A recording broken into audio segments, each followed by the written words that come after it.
This episode of the We Like Shooting Show is brought to you by Faxon, Firearms, Swamp, Fox, Optics, Powers, Group, Patriot, Patch, Co, and Brownells.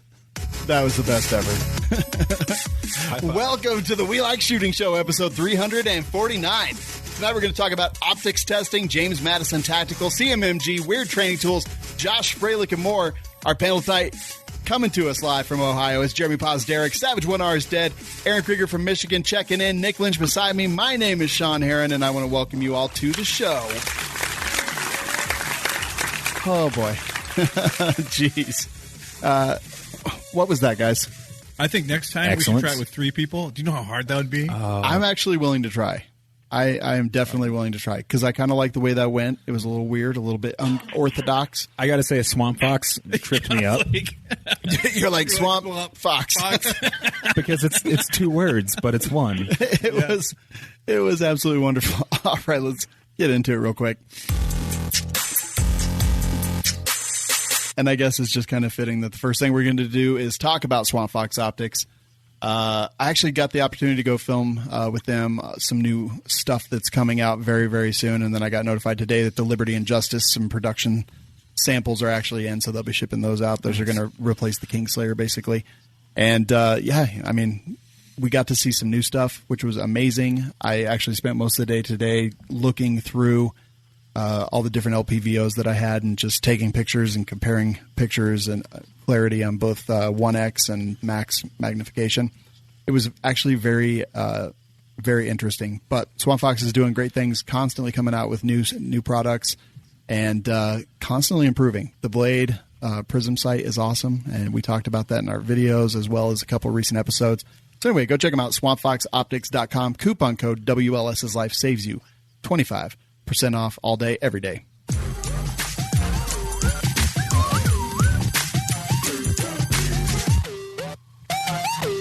Our guest tonight, he's heard of us, which is probably a bad thing, but it's he's a competitive shooter, a hunter, a sportsman, and a 2A enthusiast. Please welcome Josh Fralick. What's happening? How you guys doing? Good, man. What's up? Are you a cop? Am I a police officer? No, Yeah. I'm not a police officer. Because when you were like, when I was like, hey, are you familiar with the show? And you were like, yeah. I was like, oh, fed. Notice that you said, "Are you a cop?" And he responded, "No, I'm not a police officer." Yeah. So you're not a police officer, are you? Yeah. So what are you? FBI, DEA? Not law enforcement of any kind. How's that? That's way better. So it's okay, guys. Talk about all the stuff. It's fine. He's cool. He's one of us. Yeah. So anyway, I was cooking meth the other day. No, not that stuff. In Minecraft. No, man. So, Josh, tell us, how'd you get into guns? I've always been a gun guy. You know, I grew up here in Minnesota, so it's a sportsman culture, really. And so out on my grandfather's farm when we were kids, he had a little tobacco farm up here. And if we were good and worked hard for the day, we'd get a few 410 shotgun shells. And we'd get out, just kind of hang out on the farm and do our thing, whatever we wanted to do, roam and shoot, those 410 rounds in his bolt action 410. I still want that gun. I'm trying to track that thing down for my uncle. But we learned to shoot, birds out of the sky with a little 410. And I gave it up for a long time. And then at a certain point, wanted to get back into the gun thing maybe 10 years ago for defensive purposes. Keep my family safe, and just kind of got all in, realized how much I missed it all, and just shot just about every day since then. So I pull a lot of triggers. It's a big passion of mine. Doesn't matter what it is. If it goes bang, I like to shoot. So yeah, for sure. So when you said you got kind of back into it, what did that look like? Did you just you're like, maybe I'm gonna get into some guns? Like, what was the first thing you did? Yeah, first thing I did, Glock 17, picked it up at Cabela's with some, I'm a sales guy, so I get like spiff dollars on these cards for like Cabela's and different stuff like that. Mm-hmm. So I went over to Cabela's, picked up a Glock 17, brought it home and was like, I don't really know how to shoot this. I should probably go and shoot this and try to figure out what the hell to do with it. So bought a case of ammo, and went over and started plinking and shooting pop cans and like that, and realized, I was terrible. I was really, really bad at shooting that gun, which didn't rub me right. So I bought an Advantage Arms 22 long rifle kit for that Glock 17 and slapped that slide and upper on that thing and bought like 10 or 11 buckets of bullets, those 1,400 round buckets of bullets. Oh, yeah. And learned how to shoot a pistol. I don't know. I shot all of those in a year and figured out how to run a gun, at least, a little 22, pull the trigger straight back anyway. So that was the first step in the long road of learning how to shoot guns. Nice. That's awesome. So you started shooting guns, got a bunch of ammo, put some practice in, then what? Well, then at a certain point, I started collecting. I got into stamps. Got into Minnesota, we can't have machine guns, we can't have short barrel shotguns, but we can have short barrel rifles. And now we can have suppressors as well. But originally, when I first started getting into stamps, and I wanted short guns, and so I was building stuff like 10.5-inch ARs, a little mini Draco 7.5-inch AKs, folding stocks, little pistols and SBRs, and threw stocks on MAC-10s and a bunch of cool little fun guns, stuff like that. I got into that for a few years, and one weekend I was going just for something fun to do. My brother and I went over to a local gun shop that had full autos, rented an M16, and bought whatever ammo we could afford that day and just started dumping mags. And the guy that was, making sure you don't tip over in the full auto booth, he's like, well, if you guys really, really like guns, you should go try this competition thing. I was like, oh, tell me more about this competition thing. And so the next day I went out to a little match and got smoked by all the guys that actually knew how to run guns. And since then, I've pretty much shot a match or two a week, and that was maybe 6 years ago.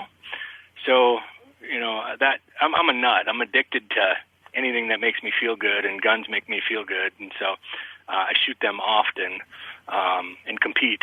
Love competing. That's awesome. So, what was the first competition that you did? What type? Yeah, it was but have you tried cocaine? Match, and I didn't come with a vest. I was like, wait a minute, I come concealed, but it's under my T-shirt. I was like, can I just do that? And they're like, no, you can't have appendix. I was like, wait, what? Like, what do you mean? I thought this was like real. Right. So, but yeah, I shot IDPA match, moved my appendix rig around my back, and drew from underneath my T-shirt, and played that game a little bit, bought the IDPA gear that first year because I thought that's what competition was. Right. So got the vest, the holsters, and the mag carriers and all that good stuff. Shot that game until I realized there was another game. Started shooting USPSA and kind of went down the race gun route and running red dots and all that stuff. And so now I've been shooting open division and race guns for about 5 years, and then really pushed hard into 3-gun. So I love running long guns too. Mm-hmm. I can't get enough, so AKs, ARs, shotguns, all of that. And so 3-gun's kind of the place where I found, a home. I shoot everything though. I shoot AK championships and pistol championships and AR championships, whatever. As long as there's a bunch of dudes there competing, going fast with guns, I'm cool. Nice. A few minutes ago, you said something about shooting makes you feel good. You like doing things that make you feel good. Jeremy, what was your question? All right, so he said he's addicted to things that make him feel good, and I said, have you ever tried cocaine? I have, and I'm coming up on 15 years clean. Thank you very much. Because that was a problem. Let's say that. Yeah. Awesome, man. So yeah, you did lots of competition. 3-gun was kind of where you found your home, and then you do work, like you do a lot of stuff with like brands and things in the industry. How did that get started? Yeah, so I'm a sales and marketing guy. I've always been a sales and marketing guy. Back in college, I learned to fight. I fought mixed martial arts. And, everybody else had the pizza delivery gig or the bartender gig or whatever, and I fought in a cage. And part of that is learning how to sell tickets for yourself, because that's how you get comped when you're a fighter in the local stage. And then getting sponsorships, whether that's the fight gloves or fight shorts or T-shirts or whatever it is, the local tattoo shop, all of that stuff. You learn, you either get paid or you don't get paid in the fight game. And so, I realized there that I actually really enjoyed that part of that game. Mm-hmm. And so went to school for sales and marketing. When I got out of school, I got into professional IT sales, so business to business, enterprise IT solution sales. So I do that today on the side. That's like the primary gig. And then, I love to market for brands and do that kind of stuff. So I have a pretty awesome honor to represent some of the biggest brands in the industry, which has been just a ton of fun with R&D, helping them test new cool products, giving some insight and getting to beat up on them. Everything breaks. I get an opportunity to tell them when it breaks because I just shoot enough. And so, I got into brands and helping brands be successful just through passion for sales and marketing. Yeah, that's awesome. So how did you said that you kind of moved into that kind of marketing stuff because you had done it in the ring and it kind of just made sense. Did you see that your experience doing that kind of stuff was like an advantage for you and kind of helped you put yourself ahead of a lot of other people that are out there doing it? Yeah, for sure. I just that space was so cutthroat in the fight space. And everybody's out there doing that thing just like they are in the shooting space. And so I guess I learned in a super competitive market how to differentiate myself through content production. Mm-hmm. It's all about producing cool content that adds value for the brand. If you can do that effectively and you can help them position themselves both from a brand recognition perspective or show off some cool product in a cool way, things that add value for their consumer, it's the same in any space. That's what marketing is. You just show off what they're trying to represent or show off what they're trying to sell in a positive way that adds value for the consumer. And so I learned to do that in a pretty tough space before social media was super popular. I mean, that was MySpace days. Oh. Yeah. And so now we got all these cool tools like Instagram and Facebook, and it's like, oh, I can do that. It's a little easier. You get more eyes. Yeah, for sure. I mean, that was like, let's see, wasn't MySpace like 15 years ago? It's all starting to make sense now. Yeah. No, that's awesome. I really do think that like people who can do stuff like that, I mean, it really sets them apart. Like that's kind of what set us apart in the beginning was I came from the IT industry. So any new tech that came out, like I was able to kind of get on that train. Like we were the first gun people ever on Patreon, which we've now left. But yeah, like using it to your advantage. And I think that's definitely a great thing. I've seen a lot of competitors out there and a lot of them don't really know what they should be doing as a competitor or as a brand ambassador type. I don't know what term you use, but as that kind of thing, they don't really understand. They're just like, well, I see people wearing cool jerseys and I want to wear cool jerseys and I want to get free stuff. But there's the people who are really successful at it. There's a lot of work that goes into it, right? Yeah. Yeah. I mean, it's a business. It is a business just like any other job. Like when I get questions from guys that are new into this space that go, hey, I want to shoot for this company. It's like, okay, well, what are you going to do for them? Well, why would they want you to shoot for them? Because they're business people, mm-hmm. and they're either going to invest in you and expect an ROI and expect a good partner, or they're not going to do it. It's business. That's what it is. Yeah, totally. Then comes, I think, when we talk about that, when we go down that road, I think comes that a lot of people will basically put any name that will give them, a 10% discount on their jersey and stuff like that. And I think that's really damaging to the individual, to the companies, to the industry, to the community. Like, I hate that. What are your thoughts there? Yeah, I agree. Well, I mean, you better believe in it because your reputation's tied to it. That's what it comes down to. You have a partnership. When you sign up with a company, you are partnered strategically with that brand. And so one of the things you can do with that is you can partner with the companies that you really love their stuff for cheap on the front end, which is what I did. Like my first agreement with Vortex Optics, I can share this, was a hat and a throw lever. I had bought their scope for multiple guns, and I reached out to him on LinkedIn to the owner's son. I go, hey, man, huge fan. I'm a brand guy. I'm a marketing guy. I'm just getting into shooting, so I'm worth nothing to you right now. But here's what I want you to do. I want you to send me a hat. I want you to send me a throw lever because I'm about to buy it, and that would save me $50. And I want to take this year to show you what I can do for you from an ROI perspective on this $50 investment that I'm going to ask you to make in me. You know, that was the pitch. And he's like, okay, yeah, I'll send you a hat. You know, I mean, so we did that, and you know, that was 6 years ago.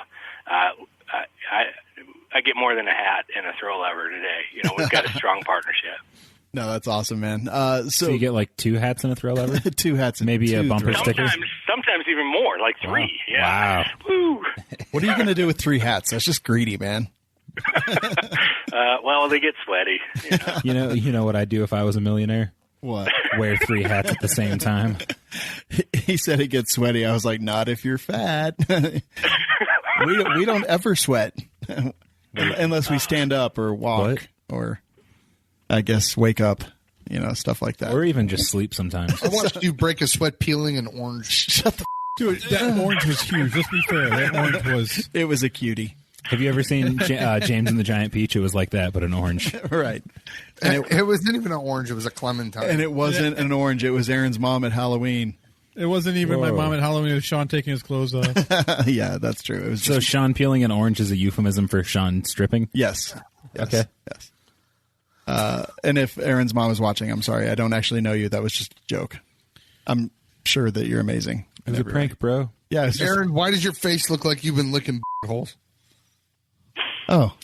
Oh, weird. That's weird. Right? Wait, that is your hole covered in razors? Well, something's wrong with your face. I assume you were holes. Well, that's just a weird thing to say. But yeah. Aaron, what is going on with your face? It's weird. I shaved. Oh. Undo it. Control Z. Control Z. Undo. It is terrifying. It's I have painful to look at. Yeah. So I have a new position at work, so it requires that you shave every day because you're missionary. It's a reverse cowboy. That kind of sucks. That it's every day. Yeah, right. That does suck. I mean, it's not like Josh, what would you do if you had to shave every day? I'd quit. I'd take a different job. Yeah. See, Aaron, that's what a man does. Well, you know. Just kidding.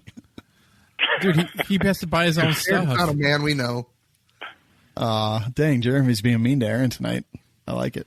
It's I thought that's what you were getting at. What? Oh, no, I thought that was what you were saying. Me? Like, yeah, that's what a man does, and Aaron's not a man. No, he is. I've heard. I mean, I pee standing up. I don't know. You don't wipe when you poop. That's actually true. I don't want to get into it right now, but it is actually true. It never happened. So, Josh, obviously, if you're providing value to brands, you're doing content, and you're making content, and you're giving them that return on investment that companies require to continue to be in it, like a business partnership. But at some point, you have to get good, right? Like, how did you get good? Yeah. Well, it's about reps. You know, I mean, just like anything, you got to do the work. So. Obviously, I look for all the shortcuts, look for all the ways to be as efficient as possible. You know, the last thing I want to do is work harder than I need to. But with that said, I've never found shortcuts to success in anything. You know, not long-term success. Maybe for a short term, maybe I'll come up a little bit with you know, half-ass measures and stuff like that. But life doesn't work that way. So, another cool lesson I learned, you know, back in the fight game was, you know, if you didn't come prepared, you got beat up. And getting beat up is embarrassing, plain and simple, especially when you're fighting at local matches, you know, at home, you know, your local civic center and all your buddies from college are there. Like, that's not good. When you fight twice a year and you get beat up in front of the crew, that's not good. So you learn real quick. Joke's on you. I never went to college. We know, Jeremy. It shows. But yeah, getting the work in is absolutely important. But would you say like dry fire, live fire? Where did you spend most of your time? Yeah, early on, my budget for ammo was relatively low.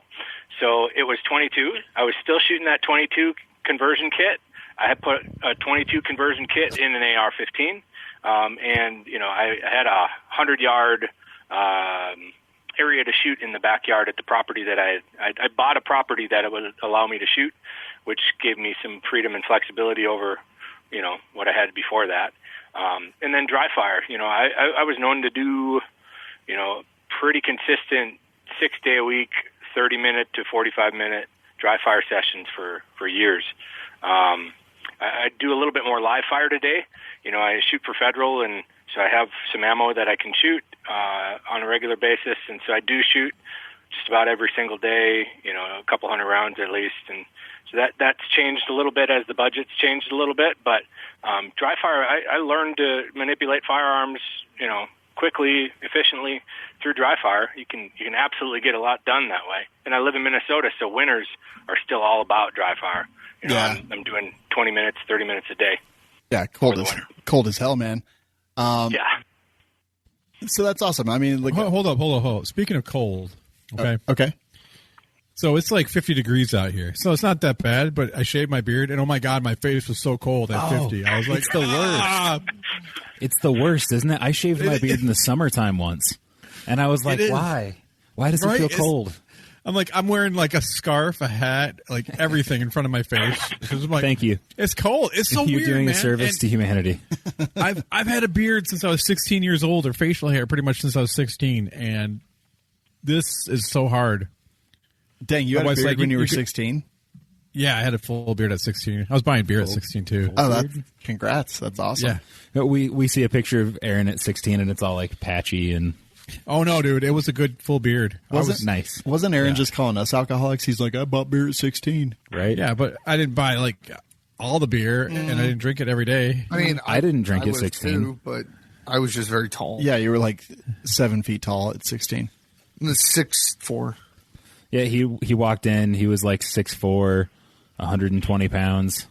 Excuse me, sir. No, I was like 6'4", like 240 at 16. I was the same, but at 5'10", 5'11". Well, you had a beard. I did not. Right. He already drove a minivan. Dude, I remember going to the bar when I was 17, and then I was actually wearing my Letterman jacket with the year I graduated on it. But I had a full beard. They never like asked me any questions. I just sat down and ordered some drinks, and Dang. yeah, I feel uncomfortable even doing that today. wearing a Letterman jacket. Yeah, it's just awkward for everybody, really. So, Josh, travel. It's especially weird because it's not even your Letterman jacket. No, it doesn't fit it clearly. And it says class of 2019 on it. Don't. So, Josh, talking about travel, doing competitions, stuff like that, do you go to a lot of out-of-state matches? Yeah, I travel all over the world. So typically I travel at least 1 or 2 weekends a month. Obviously, that's been a little different so far this year. But, yep, I spend a lot of time in the southern region throughout the winter, so I don't really take an off-season typically except for a couple months for hunting. I enjoy the outdoor shooting sports, shooting waterfowl and deer and that kind of stuff. So I'll take September, October, and go a little light. And then, but the rest of the year, yeah, I travel constantly, 25 to 30 major matches, championships around the country, around the world. Oh, holy! Did you come to the Pikes Peak Nationals? Nope. Nope. Didn't do that. I don't even know what the hell it's called, actually, but it's So here. are you going to have issues with Canada now? Are they going to lock it down? Yeah, I don't. Well, so I don't like to go to countries that, or states for that matter, that don't support gun rights. Says the guy who lives in Minnesota. I live in Minnesota, and we have this loop around the Minneapolis, St. Paul area. I don't even like to go there because, outside of that, we're super gun friendly. Inside of that, it's not so much. Yeah. So You mentioned earlier you're like outdoorsman's paradise, Minnesota, and I was like, what about Minneapolis, though? yeah, that's different. Yeah, we don't go there. Yeah, Same. But I get buddies that always want to get me out to Cali and get me, over by Illinois and some of those places. I'm like, nope. I'll stay right here in America. I'm not going to come over there. Definitely. Has the airlines ever lost your guns? I've been super lucky. So I don't take budget airlines, so that I think helps. And now that I'm talking I'll probably end up losing some stuff, but You're not talking. I've been lucky. Shawn just books us on the cheapest flight he can find. What, Spirit's not budget? No, it doesn't say budget in the name. It's Yeah. actually like budget airline. Yeah, it's not like I think Bob's budget air is budget. better than Spirit. No. Can we all just agree that Frontier? Frontier and Spirit. Frontier and Spirit are the same fucking airline, dude. No, cattle call for a No, they Frontier, aren't. man. Like first seat you get, you know, so everyone's rushing in. Pushing No, that's people down. Southwest. Yeah. I don't know. They're all the same to me at this point. You've never flown Southwest Southwest. used to be. Now Southwest is like middle of the road. Dang. Well, I fly United, and when they don't drag you off bleeding, it's pretty decent. Wait, you fly United? I mean, no, I did it. What? You son of a. So Delta is like the best so far. flying to SHOT Show, right? I went out to Arizona before SHOT Show, and then Shawn was going to get the ticket from Phoenix to Las Vegas, and then Las Vegas back to Colorado Springs, right? Yeah. And I was like, okay, so I need to leave on this day because that's the day that Tyler's leaving, and we're in Phoenix visiting her father. And I, like, her father's cool and all, but I don't want to spend an extra day with her dad Why not? when she leaves. And he's like, okay. Are you afraid of them? No, I just have met him like twice and had lunch basically. So I don't want to spend like an entire day with somebody I don't know, right? Yeah. So Shawn's like, okay, cool. And I'm like, so I need to leave this day. He's like, cool. So he buys me a ticket for the next day. And he's like, there weren't any tickets available on the day you wanted to leave. This was the cheapest one. Through my app. So I went back and checked using the same app. And for $5 more, I could not only leave the day that I wanted to, but I could fly a better airline. So I went ahead and bought the ticket myself.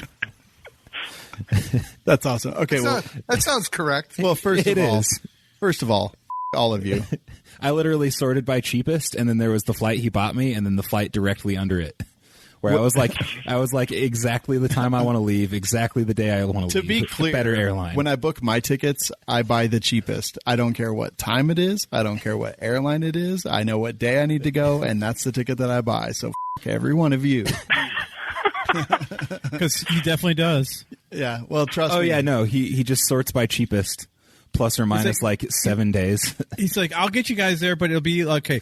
Aaron, you're going to be there at 6 a.m. Jerambe, you're going to be there at 6 p.m. That's not Nick, fair. You'll be there at noon. No, that's not fair. So we all get in That's around not the same fair. time. I What do you mean fly that's not 5 fair? of us there within a few hours every single time. Josh, do you believe this? I mean, I think it sounds like somebody's kind of a cheap ass. That's what I'm hearing. I got to bring 5 people. And then he makes us stay in the shittiest Airbnb. Oh, God. Okay, that's... I understand that we're working on a budget, so Well, I can't say There's a too lot much, of us. but- There's 5 of us. But Aaron is also correct. It'll be like a 24-hour gap. No, that's not true. We make 17 trips to the airport. No, I 'cause love it when he's like, well, he's like, when do you want to come in? Monday. All right. You know what time I arrived there Monday? 11:50. Tuesday. That's what time I arrived there. Like I Monday. flew out Monday, but The flight left Monday. Yeah, at 11:30 at night. oh no. Or how about when you like, okay, well, I can fly you out Monday. You'll get there Tuesday, but your flight out Monday is at 10 a.m. Let's go figure that one out. It's like 72 layovers. Wow. You're actually going to fly around where you live. It's going to circle your airport, but then just like you can wave at it, but it's going to, you're going to go keep on going. Oh, if you think you guys had bad flights before. So Could it get It's worse? not like they can get worse. no, they can. I take the same flights. That is true. He does. I have photos showing him being a seat hog after moments before we got on the airplane, being like, "I don't play games with seats." And then I've got like photos where he's like in my seat. Well, yeah, I paid for your ticket. Well, we like shooting paid for my ticket. That's true. That's true. No, it can get worse though, because Tyler and I recently took a little like puddle jumper or whatever from, I think it was like Albany to Newark or something, and the plane was the smallest, like not private plane I've ever been on. Mm-hmm. It was so small that sitting in my seat, like one row was just one seat. It wasn't like, two seats wide or just I've been one on seat. those, yeah. And the roof was so low that I had to sit like this for the entire flight. Thankfully, it was like a 15-minute flight, but I had one of those from St. Louis to Cleveland. yeah, It's and I'm 6 feet tall, right? I'm slightly taller than average, but I'm not a tall person, Right. So like every time I get on a flight like that, I'm like, it sucks to be Jerambe. Yeah. Yeah, it does. It really does. All right. But in my defense, I have to fly all of us. I have to get us all there at basically the same day, but I've also got to make sure I work with you guys' schedules. Like Jeremy's like, I'm coming in Monday. I'm like, well, we're getting here Saturday. And then I got to get us all there. I try to get us all there within a few hours of each other. So, yeah. You're defending yourself okay, as though so- people actually care, though. Yeah, that's true. So here's the worst part, though. Not that I'm complaining, but I am. The worst part is when Shawn's like, okay, fly in at this time. I got you coming in. So you show up. He's like, dude, you know what? We're all drunk. You're going to have to take an Uber. Okay, yeah. That's true. And I don't have like the Uber app on my phone. So he's like, I got you an Uber. It'll be there. And I'm like, what am I looking for? You know, yeah, that's how it usually goes for me. That is one perk of living here, is that since I always travel with Shawn, I don't have to worry about any of that. Yeah, that's true. But you still get flights. I mean, yeah, the flights are always shitty. Yeah. I mean, even when I fly myself, the flights are usually shitty. So I can't, I complain because it's fun and amusing. Yeah. Oh yeah, it's whimsical. But, like the best flight and hotel combo I ever had at SHOT Show was the first year I went because I bought it myself. Right. You're like, I got there when I wanted to. I had the seat I wanted. I had the flight I wanted. But anyway, Josh, how'd you get Got into a good hunting? hotel by myself. Sean trying to change the subject here. So, Josh, how'd you get into hunting? Oh, yeah. And let's talk about sharing beds. Hey, Aaron. You. Yeah, Aaron, seriously. Okay. I think he It's does not it my on fault, purpose. guys. He does it on purpose so that he doesn't have to take a turn sharing a bed. I remember I'm a when I gave spooner. the couch because the couch was so bad, and I slept on the floor. That was the pocket underwear incident. Yes. Okay. Anyway, so Josh, how'd you get into hunting? Well, let's see. College again. Just shooting whitetail deer with a bow. Seemed like something to do. I didn't have money for guns or ammo during college, really, so I borrowed my brother's bow and got into that. These days, rifles are obviously a lot easier. Today, this year I'm shooting deer with a 6.5 Creedmoor 22-inch AR-10. So like if you can see it, you can shoot it, kind of thing. Which that's more fun in my opinion. I still do a little bow hunting and stuff like that, but as a kid, I wish I would have been raised around hunting and wildlife and all that stuff, but my dad just wasn't into it. So we just picked it up, through college, through buddies and stuff like that. That's awesome. What do you like better, competitive shooting or hunting? Well, it depends when you ask. If we're talking October 1st, I'm a hunting guy because, things are getting fast-paced in the woods. The bucks are starting to chase maybe a little bit, within a week or two, and you can see awesome deer every night you go out, and that gets the adrenaline going pretty good. Any other time of the year, it's competition for sure. And so I wouldn't want to do one without the other either. It's a package deal. I like a little bit of all of it. Yeah, that's awesome, man. What about, I saw that you had a podcast. Yeah. I don't do a ton of episodes. It's called Josh Frelick's Addicted. And we just talk about, shooting, guns, life, all that kind of stuff. Yeah, I see lots of lots of competition stuff. But actually, so I put into our cult group on Facebook, I was like, hey, suggestions for guests. And your name came up a couple times, actually. So I was like, yeah, I went and listened to an episode. And I was like, yeah, this dude's like us. Crazy, out of control. It's perfect. It'll be good. But what about podcasting? Like, what do you think about the medium in general? So I love it. I like long form content, even on like Instagram and Facebook and stuff like that. I'm pretty tired of a 45-second video. I'm starting to put out the Instagram TV thing was interesting because now I can actually put some longer form content out there. But podcast is even better because you can have a like a real discussion with somebody, and you're not just getting this quick snapshot, 30-second response.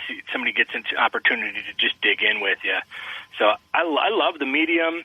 My biggest gap, the only reason that I don't put a show out a week, which is what the original goal was, is all the time that it takes to put all this stuff on. You guys know what I'm talking about, like the actual editing, the pulling guests in, aligning the technology, all the tools. Like, there's a lot going on here, but I think it's one of the better forms of content. I consume it. I listen to shows constantly when I'm in the truck or out in the shed working on projects or whatever. And so I love podcasts. I think they're a great avenue for discussion and entertainment too. Yeah. How long have you been doing Addicted? About a year. Now, when you listen to podcasts, do you listen to like gun podcasts or do you listen to other stuff? Everything. So everything from, obviously, Joe Rogan's show is fairly popular. A few people listen to that. Couple. I like listening to some of his more technical guests and almost studying the way that he digs in with people that he doesn't really know what they do. Yeah. I think it's interesting how he interviews and does a good job there. And then lots of gun stuff too. Yeah, I agree. But like his interview style. So I was a very late convert to Rogan, and I don't know, it's been maybe the last few months just listening to the show, which I actually really love it. But his whole like digging into it, he's like, I don't even get it. Like, it's just, it literally is just him having a conversation. He's like, yeah. So welcome to the show. Like, what do you think about weed? Yeah. And then they talk about like, I don't know, all the weird that had happened. And like at some point I realized that I'm actually listening to them talk about the thing that the person came there to talk about. And it's really, it's freaking impressive. Yeah. Yeah. I don't know where they go with that. So anyway, what do you think about weed? Yeah. Again, been there, done that. 15 years almost. I know that feel, but yeah. So what you're saying is you're not real fun at parties. And not unless there's shooting involved. I mean, I can party with, guns. We could do that. I like to party. No. Aaron, you don't like to party. I like to party. No, I like to party. Yeah, I definitely like Rogan. But yeah, lots of gun stuff. What gun podcast do you listen to? So the stuff in my sport. So, I do enjoy even, like Ben Steger's show. Just he's super technical as it relates to competition stuff. And then I watch or listen to Three Gun Show a bit as I'm learning some of these new competitors, new guys that are coming on the scene that maybe I haven't been exposed to yet. I just like to get a feel for who they are and how their brains tick. Never heard of her. Seeklander does a cool show too. I like his show. And then not David Lee Roth. Why am I thinking Steve Vanderson? Does he still do his podcast? Yeah, he still does his podcast. He rocks a little Van Halen in the middle of it. I listen to a little bit of that. The Van Halen throws me a little, but he's got good content. Yeah, that was one that I listened to kind of way in the beginning. And then Three Gun Show, never heard of her. Just kidding, Dave. But yeah, like, I don't know. I kind of go through phases. Like, I'll listen to a lot of gun podcasts, and then I'll listen to a lot of tech podcasts and no gun podcasts. And then I'll listen to Rogan, and then I won't listen to anything else because the shows are 4 hours long, and who's got that kind of time? Yeah. But yeah. If there was one thing that you could make easier about podcasting, what would it be? Well, it's the package deal. It's everything that happens before and after the show is recorded. Yeah. So I've considered outsourcing all of it and just have my little H6 recorder and pop on, hit the show, and then just like, boop, send that off. Have somebody to edit that thing up and drop it on my Libsyn feed would be the ticket. Because, I for an hour show, I've got an hour prep, and I'm not good at it, so I've probably got 2.5 hours after the fact putting content out on it, grabbing a snip of this, doing a 60-second Instagram with it, getting it out on my website, all of that stuff that comes after the show to promote it and make it all happen. So Yeah, Every time- everything but the conversation. Yeah, every time I constantly see new podcasts come out, and I'm like, well, if you're still around in a month, we'll talk. Yeah, Because, dude, it's so much work. yeah. So, rabid fans, they really help. They really do. Rabbits is In fans. what way, Jeremy? Rabid. Yeah, they do all that for you, like to getting the word out. Yeah, they do that all for you. Oh, yeah, yeah. Yeah. I was like, wait, they do all of the other stuff? Because, goddamn, I didn't know that. Well, Aaron, why are we still doing it? Dude, I'm tired of doing it. Speaking of rabid listeners, audience, Nick, what's that you got over there that you opened that mail today? Oh, man. So, Yeah. you got a letter. No, that's me, not you. I changed your camera to mine. Ha, good. Okay, anyway. I got a letter from our I was going to use the word buddy, but I don't think that's the correct word. From the person that we know from Firetoad Forge. Or is he Firetoad Forge? He is, yes. Or is that the name of, like, the company? Well, it's the name of his blacksmithing company, yes. So- He's in a band, and that's what the band's called. I opened it up, and I don't know if you guys can see this very well on the camera, but it looks like blood soaked through the letter. It does. And I just kind of looked at Shawn and then, like, put it back in the envelope Yeah. and set it back down. But then at that point, I was like, oh, my God, you got to open it. Yeah, so I pulled it back out, opened it up, and Don't touch the red stuff. I think it might actually be blood. so It says, Nick, I like watching you sleep. and then it's- FTF. Yeah, signed FTF. And then there's a picture of a woman with her eyes scratched out in a heart shape. That literally came in the mail for Nick today. So this, Why does Nick get all the good mail? I mean, The only thing I get are like fingernail clippings. I don't even know. I'm actually quite glad that I did not get this. So, yeah, you can, like, see his fingerprints in the... Like, he painted it with his finger. Yeah. Is AIDS still active or, like, contagious No, when it's dried? but I'm pretty sure you have COVID now. Eh. Yeah. But anyway, so I need a frame. Ever get anything like that, Josh? No. I work very hard not to. Actually, I'm not sure how you got something like that coming to your house. Yeah, thankfully we've got an office where I spend Oh, that's good. 15 hours a day. So, I mean, I'm here to, I guess, intercept the crazy stuff like that. So, podcasts, like, about how many episodes would you say you do a year? Well, so 1 year in, I did like 22. Oh, nice. I mean, yeah, it's a lot of work, dude. But it's kind of my, like, favorite thing to do, like, to actually talk on the podcast, but everything else is awful. Yeah. Yeah. Roden says, no, Sean's dying inside. How come I don't get stalker mail? Actually, I do. Nothing that awesome, but I definitely have some. How's the freaking pandemic been for you?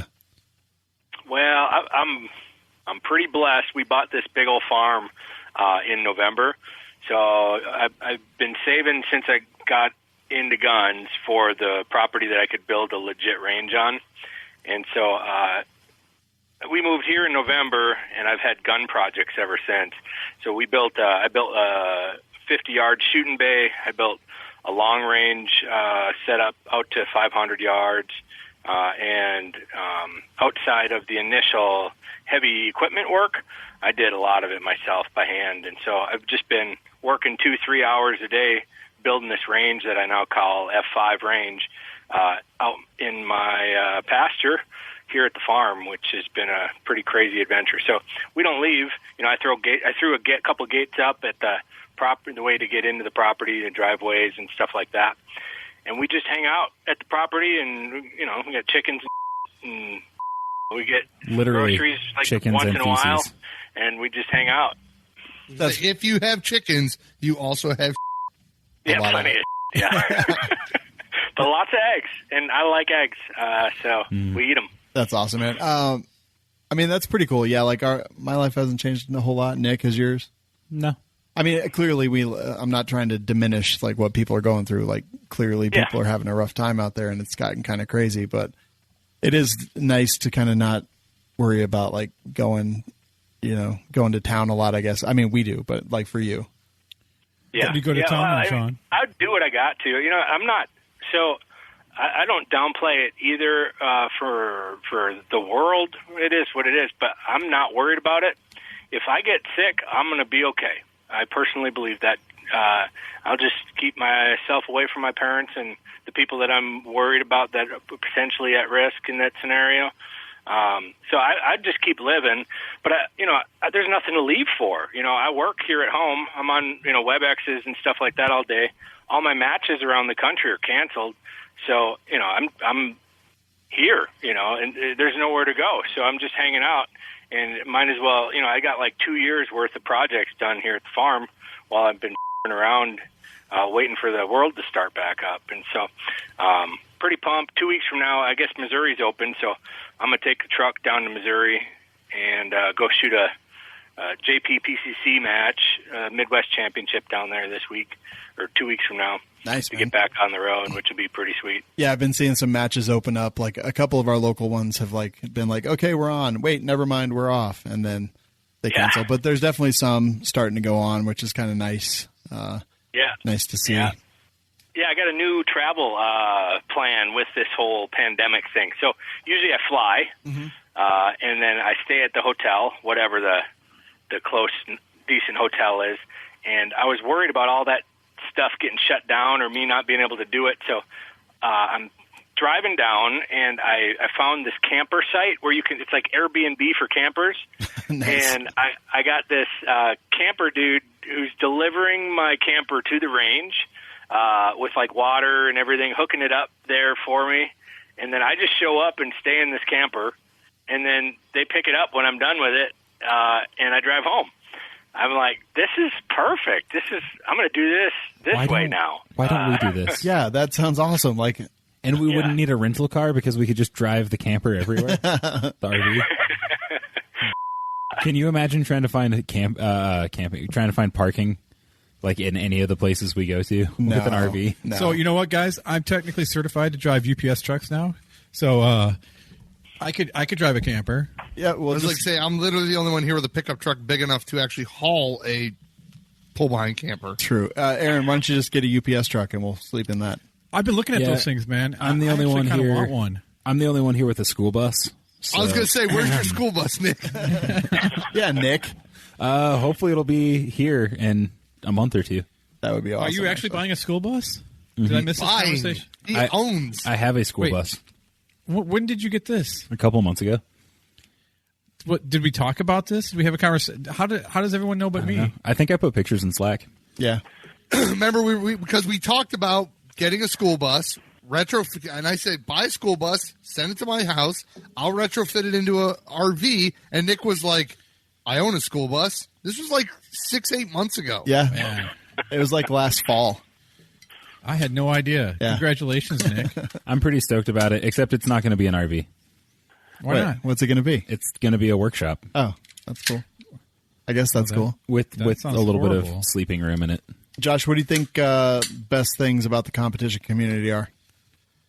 Best things about the community. Well, it's a bunch of hardworking, good people. I'll tell you that. Like early on, I wasn't sure what, in the fight community, it was okay at your gym, but everybody really, really didn't like some of the other gyms. There was a lot of that, where you just bad blood, stuff like that. You get into the shooting community, and my best friends today are like the guys I compete with. Like, we'll go 1, 2, 3, and 4 at a major match, and we're all staying at the same Airbnb.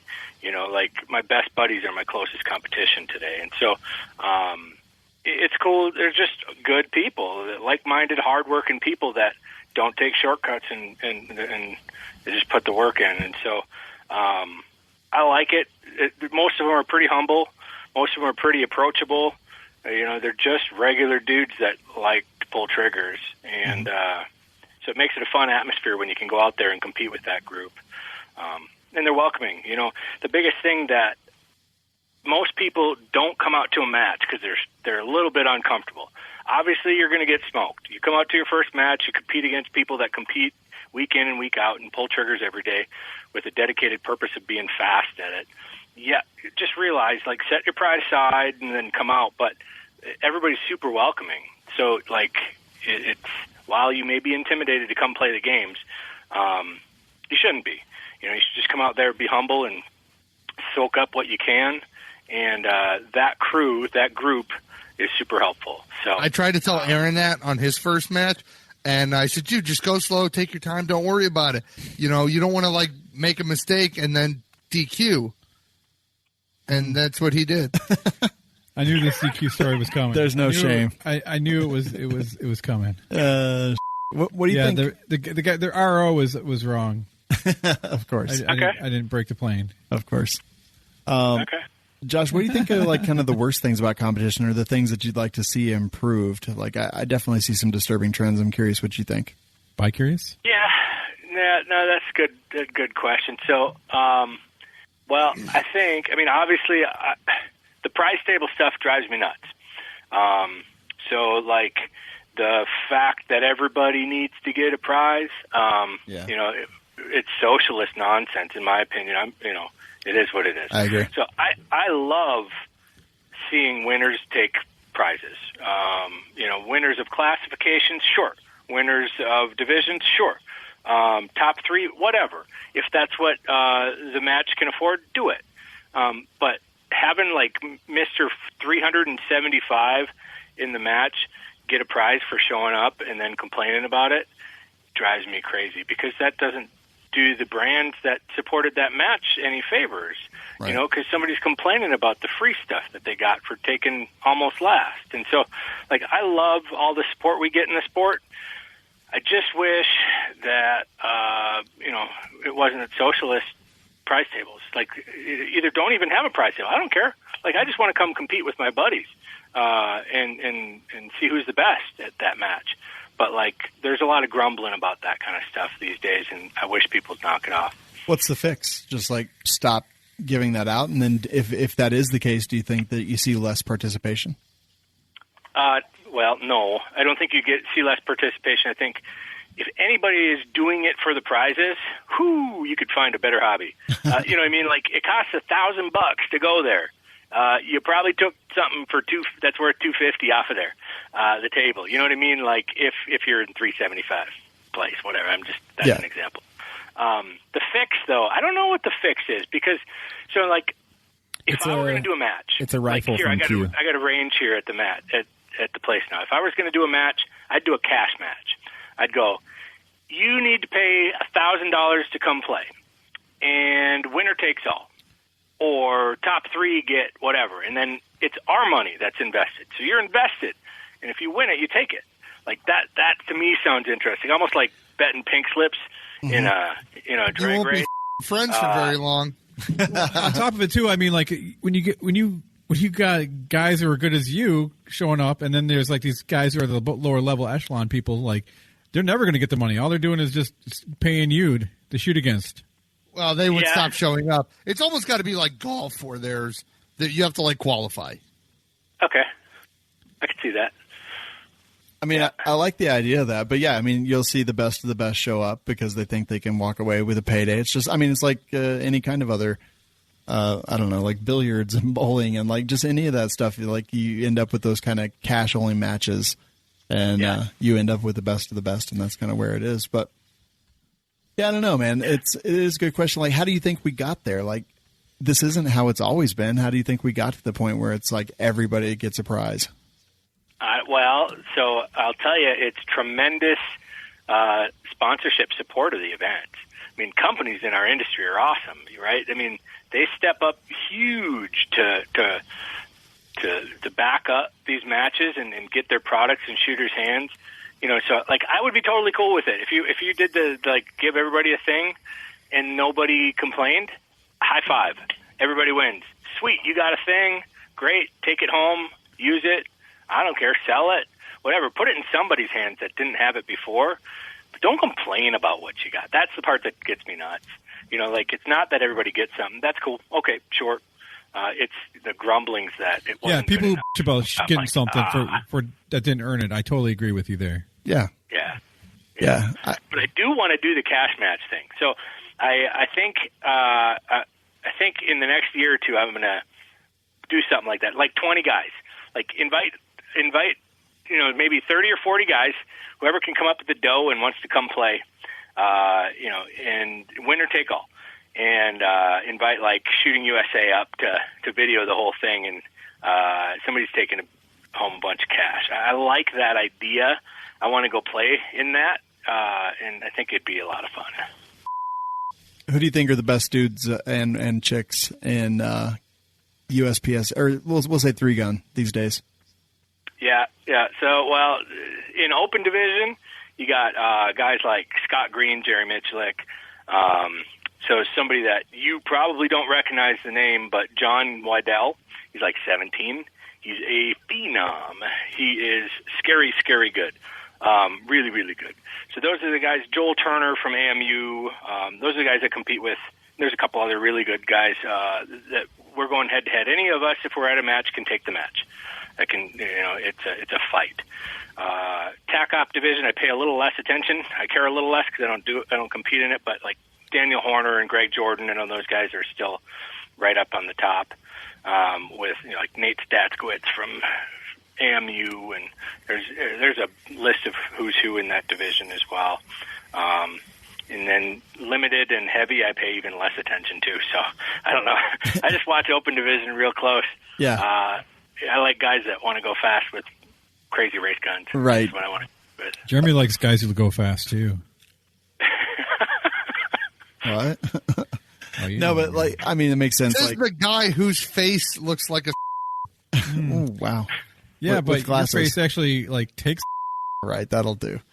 But yeah, I mean, open. Did you always shoot open? Is that kind of where you started, or did you get there? No, I got there. Well, so I started off in TAC op in 3-gun, and I had like a Glock 34, and I had my Benelli M2, and I had like all the typical TAC op guns, and I was learning to quad load really pretty well. I mean, I wasn't the craziest, fastest guy on it, but I could slam a quad load no problem, load my gun fast. So I got done with a stage. I was shooting a match, slammed a couple of quad loads in, filled the gun up on a heavy shotgun stage, just felt really, really good about that stage. And then the guy after me had a 24-round magazine in his shotgun, and I watched him destroy the stage and cut my time in like half. I was like, what am I doing? This stupid gun. I was like, I need that gun. I need the gun like that so I can just go fast. And so, maybe a week later I bought my first open shotgun and moved over. It was just one of those aha moments where I was like, all right, if I could do this or that, why am I doing this? Like, this is dumb. I'm not going to do this anymore. That's awesome. Josh, you're going to stick around with us for a bit, right? Yep. Awesome, man. I would be remiss if I didn't give you the opportunity in a little while, Nick. In a little while. Okay, go ahead. I mean, one question, right, before we move Sure. into the rest of the show? Sure. All right, Josh, this is a really important question. Your answer is critical, all right? Okay. No pressure. So if you had to pick between one or the other, would you choose size nipples or nipple-sized? Can I get either option removed after the fact? I mean, I guess so. sure, but like you have to live with it for a while Yeah, at least. 1 year. You have to live with it Sure. for 1 year. Yeah, we'll say 1 year. I guess size nipples. I mean, right. I could hide those. I guess. Yeah. That is the correct There's answer. no getting away with the alternative. You're cool. You can hang out. Yep. You answered wisely, sir. I- correctly. I would be remiss if I didn't give you a chance to shout out some of the companies you work with. No, I'm Okay, kidding. now I understand why you were like, give it a minute. Yeah. Yeah. If you want. If not, we'll just move in. Yeah, just come check, hang out with me on any of my channels. You'll get a real good look at the companies that I work with. I love we'll that talk all answer. about their products and everything. Where can they find you actually online? Yeah, so Josh Freilich on Instagram, Only Shoot Open, hashtag Only Shoot Open. Anywhere on the internet, you will find me, whether that's YouTube or Facebook or Instagram or whatever. So just look for Only Shoot Open, and you will find me. All right, badass man. We're going to move in to the show, not your house. That would just be weird for everybody. I'm not talking about moving in. I only want. How's that song go? I am. Can I move in with you? Just want to spend some time. Tyler's going to kick me out any day now. Probably. Real quick, let's talk about Bowers Group. Nick, tell me what you know about Bowers Group. Bowers Group is a company. It was founded by Tom Bowers. All right. I'm bored They already. make suppressors. Suppressors are things you put on your gun to make them cooler and also more quieter. I'm actually bored already, but so someone asked a question. They were like, should I get the Verse 458 or the Verse Yes. 50? Yes. They kind of want it to be like a do-all, kind of be-all, end-all. And they were like, well, what if I'm shooting like my 9 through the 50? You know, is that extra room going to make a huge difference? And I was like, that's not, I mean, shooting your 9 through the 458, it's not a whole lot of difference. But I kind of wondered what the answer to that actually would be, or what you guys would actually prefer. Did you ask Tom? No, not yet. It was in I think Patton's group or something. I don't know. So theoretically, I do believe there would be a difference between the 458 and the 50. However, those cans are so huge. Yeah, they've got a lot of volume. Yeah, for such a tiny cartridge. I mean, relatively speaking, of course. Yeah. That I think either one would probably be fine. And if you have a 50 that you want to shoot suppressed, then get the 50. Or even like a 50 Beowulf or something. Right. But he was mentioning like 4570, and that's going to be good like through the Dreadnought, the Verse 458, the Verse 50. Like I think all of them are going to be just negligible decibel difference. Yeah, I would think so. But I thought it was an interesting question. Jeremy, what do you think? Shooting 4570 out of a 458 can, or is that you, Aaron? Oh, that song. Yeah. Yeah. So, Jeremy, Wind blowing. Verse 458 or a 50 can for shooting 4570? I mean, odds are you won't be able to tell the difference. Yeah, that's what I thought. Josh, any input on that? 50, man. I'm all about conservation of stamps these days. I've got a few stamps these days, and I'm going, man, I hate waiting.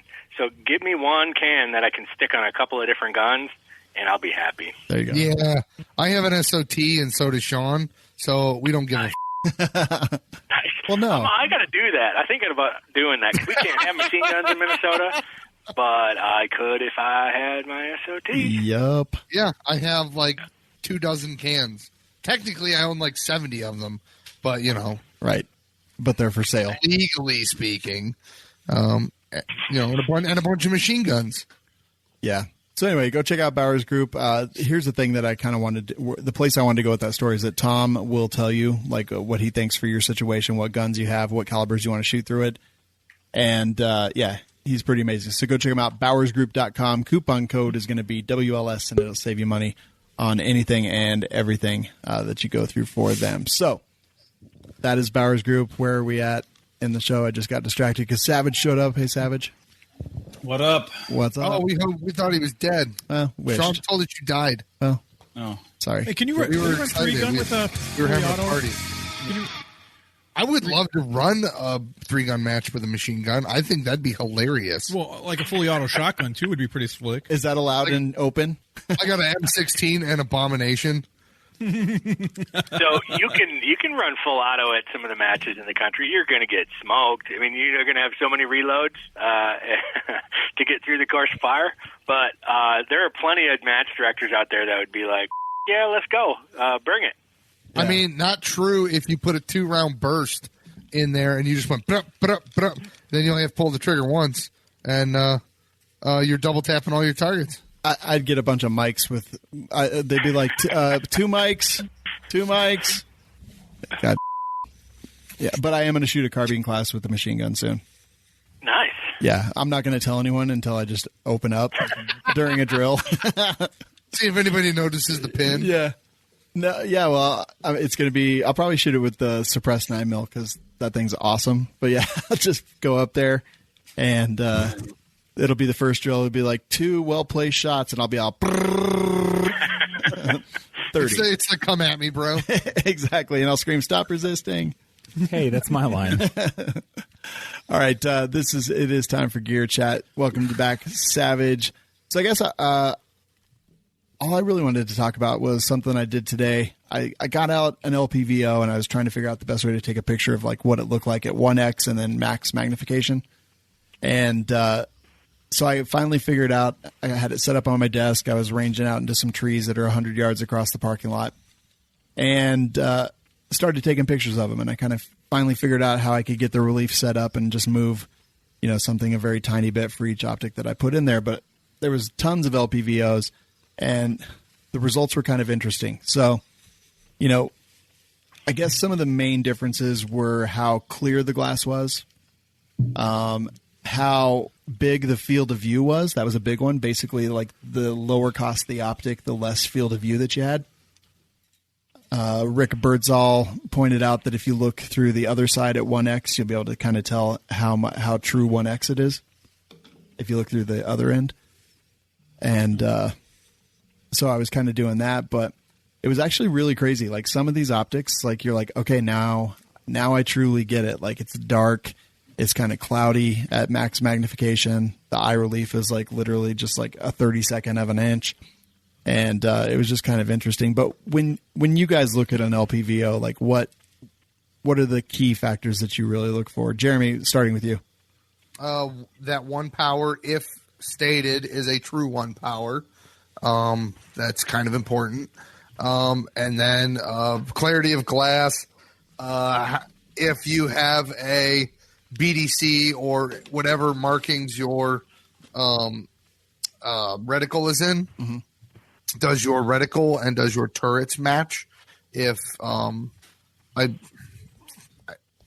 years ago I bought this old like just a cheap Nikon or something like that, and the reticle was in MILDOT and the turrets were in MOA. Oh yeah, I have a couple of those actually. And I'm like, what? Where does that make sense? How is it even? And it was like really before. Like I had never really shot with optics before, when I had that thing. And so I was like, all right. So I just used it like a farmer, like a scope, like a farmer uses a scope. You zero it at 100, and you Kentucky windage from there on out. Yeah. I've since replaced that. But cheaper scopes, the glass, the reticle says 2, 4, 6, 8, 10 MOA or, however it's marked. And then you have your turrets and they're marked, 2, 4, your MOA or your mil or whatever, whatever you have. Yeah. But, if you go to 100 yards and you go click to 2 MOA and you put it on that 2 MOA mark, it better hit.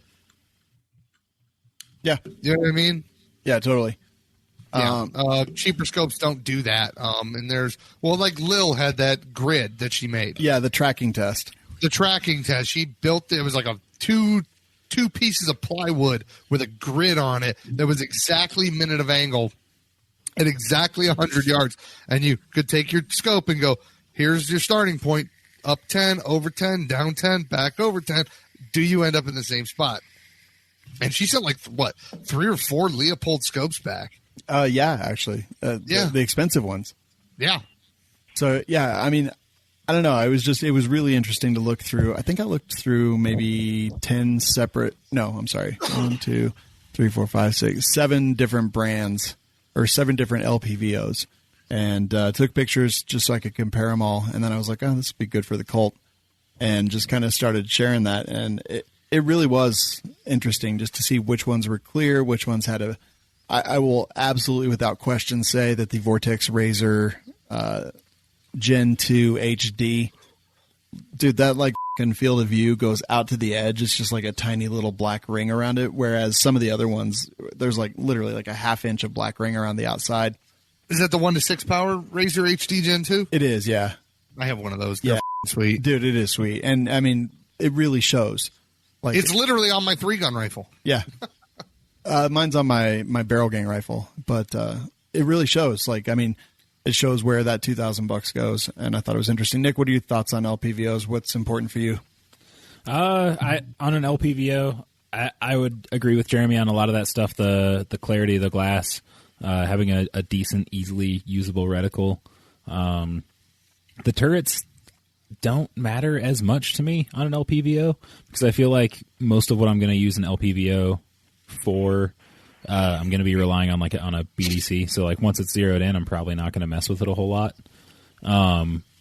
Oh, I just meant that I agree with you there. I just meant Right. that they actually work correctly. Yeah, having matching units and having them be correct is obviously a big help. But having like super crisp turrets and stuff isn't as big a deal, at least for me on an LPVO. I would say a lot of it is like eye relief, clarity, durability, and the reticle, having a nice usable reticle. Yeah. I made a joke today, but I think it's kind of fitting. It's like on some of them you could see the leaves and the individual branches at 100 yards, and you could like see the birds in the trees kind of walking around the branches.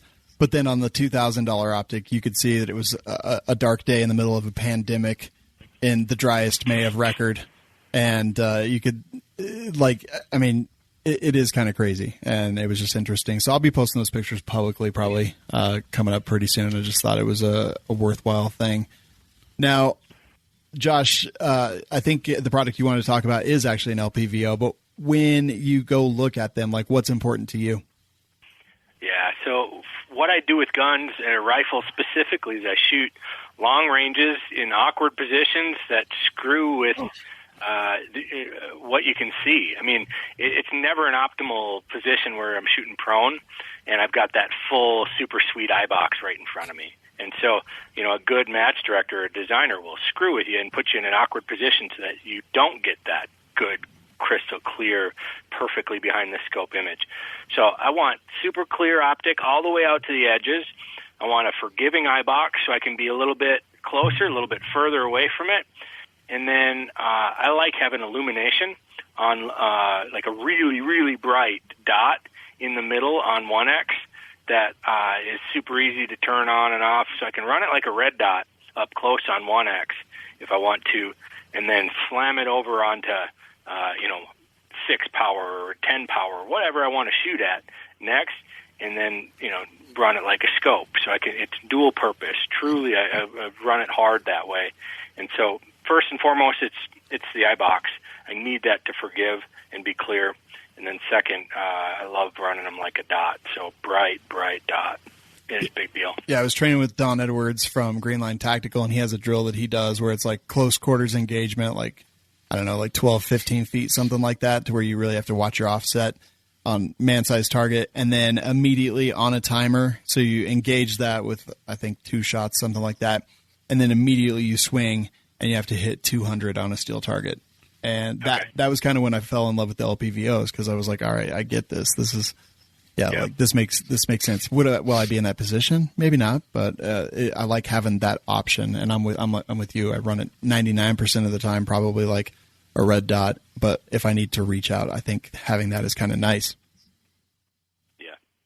Savage, Aaron, any input on LPVOs and what you like in them? I'd have to say light transmission would also be very important. If you look at an LPVO, the front objective lens is usually really small compared to the rear lens you look through in your eye.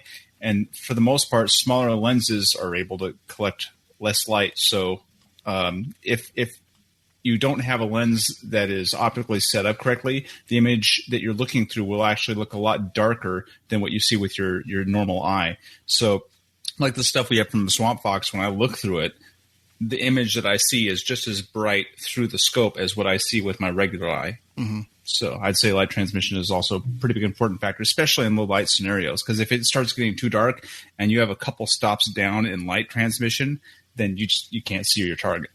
Yeah, I definitely agree. Aaron?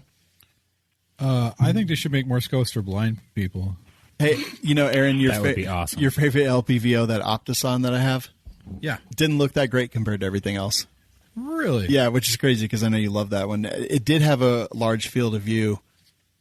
So it's field of view, like field of view and iBox are kind of different, right? Like field of view is like basically they measure that, like how much can you see at 100 yards, and iBox is really if you move your head laterally and up and down, like how much can you actually move and still see the full image in there? Is that field of view would be like zoomed all the way in. You can see an X wide circle at 100 yards or whatever. Yeah, and on the $2,000 optic, it was like 20 feet at 100, and I think on the Arrowhead it was 12. beat at 100. But yeah, thought it was kind of interesting. Catholic Fundamentalists want to know how the Tomahawk turned up. Had less field of view than the Arrowhead and the Vortex, but it was definitely clear, had good light transmission. I like those, actually. They're definitely a good low cost. But going up to the Gucci level, Josh, those Vortex, that 1 to 10 that you wanted to talk about, tell us about those.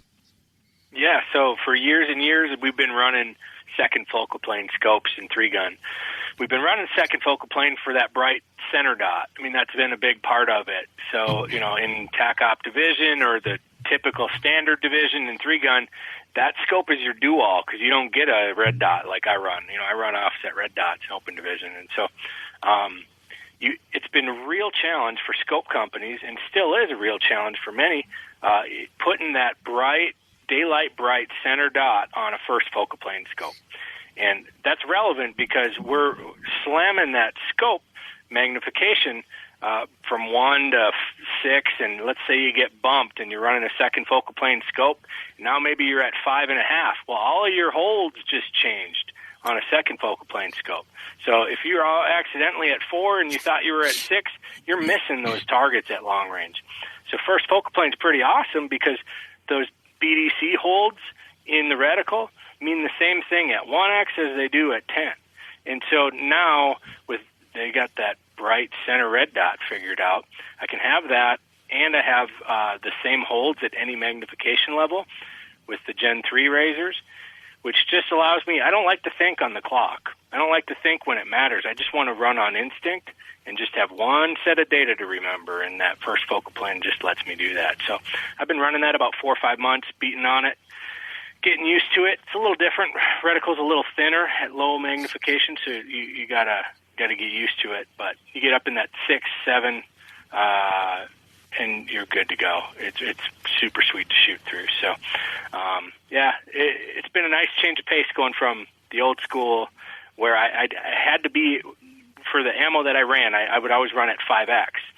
And so try throwing it from 1 to 5X perfectly on a second focal plane so your holds line up when it matters. That's a little stressful. Yeah, so I actually, for a while, I thought that I wanted a first focal plane LPVO, and then I got one.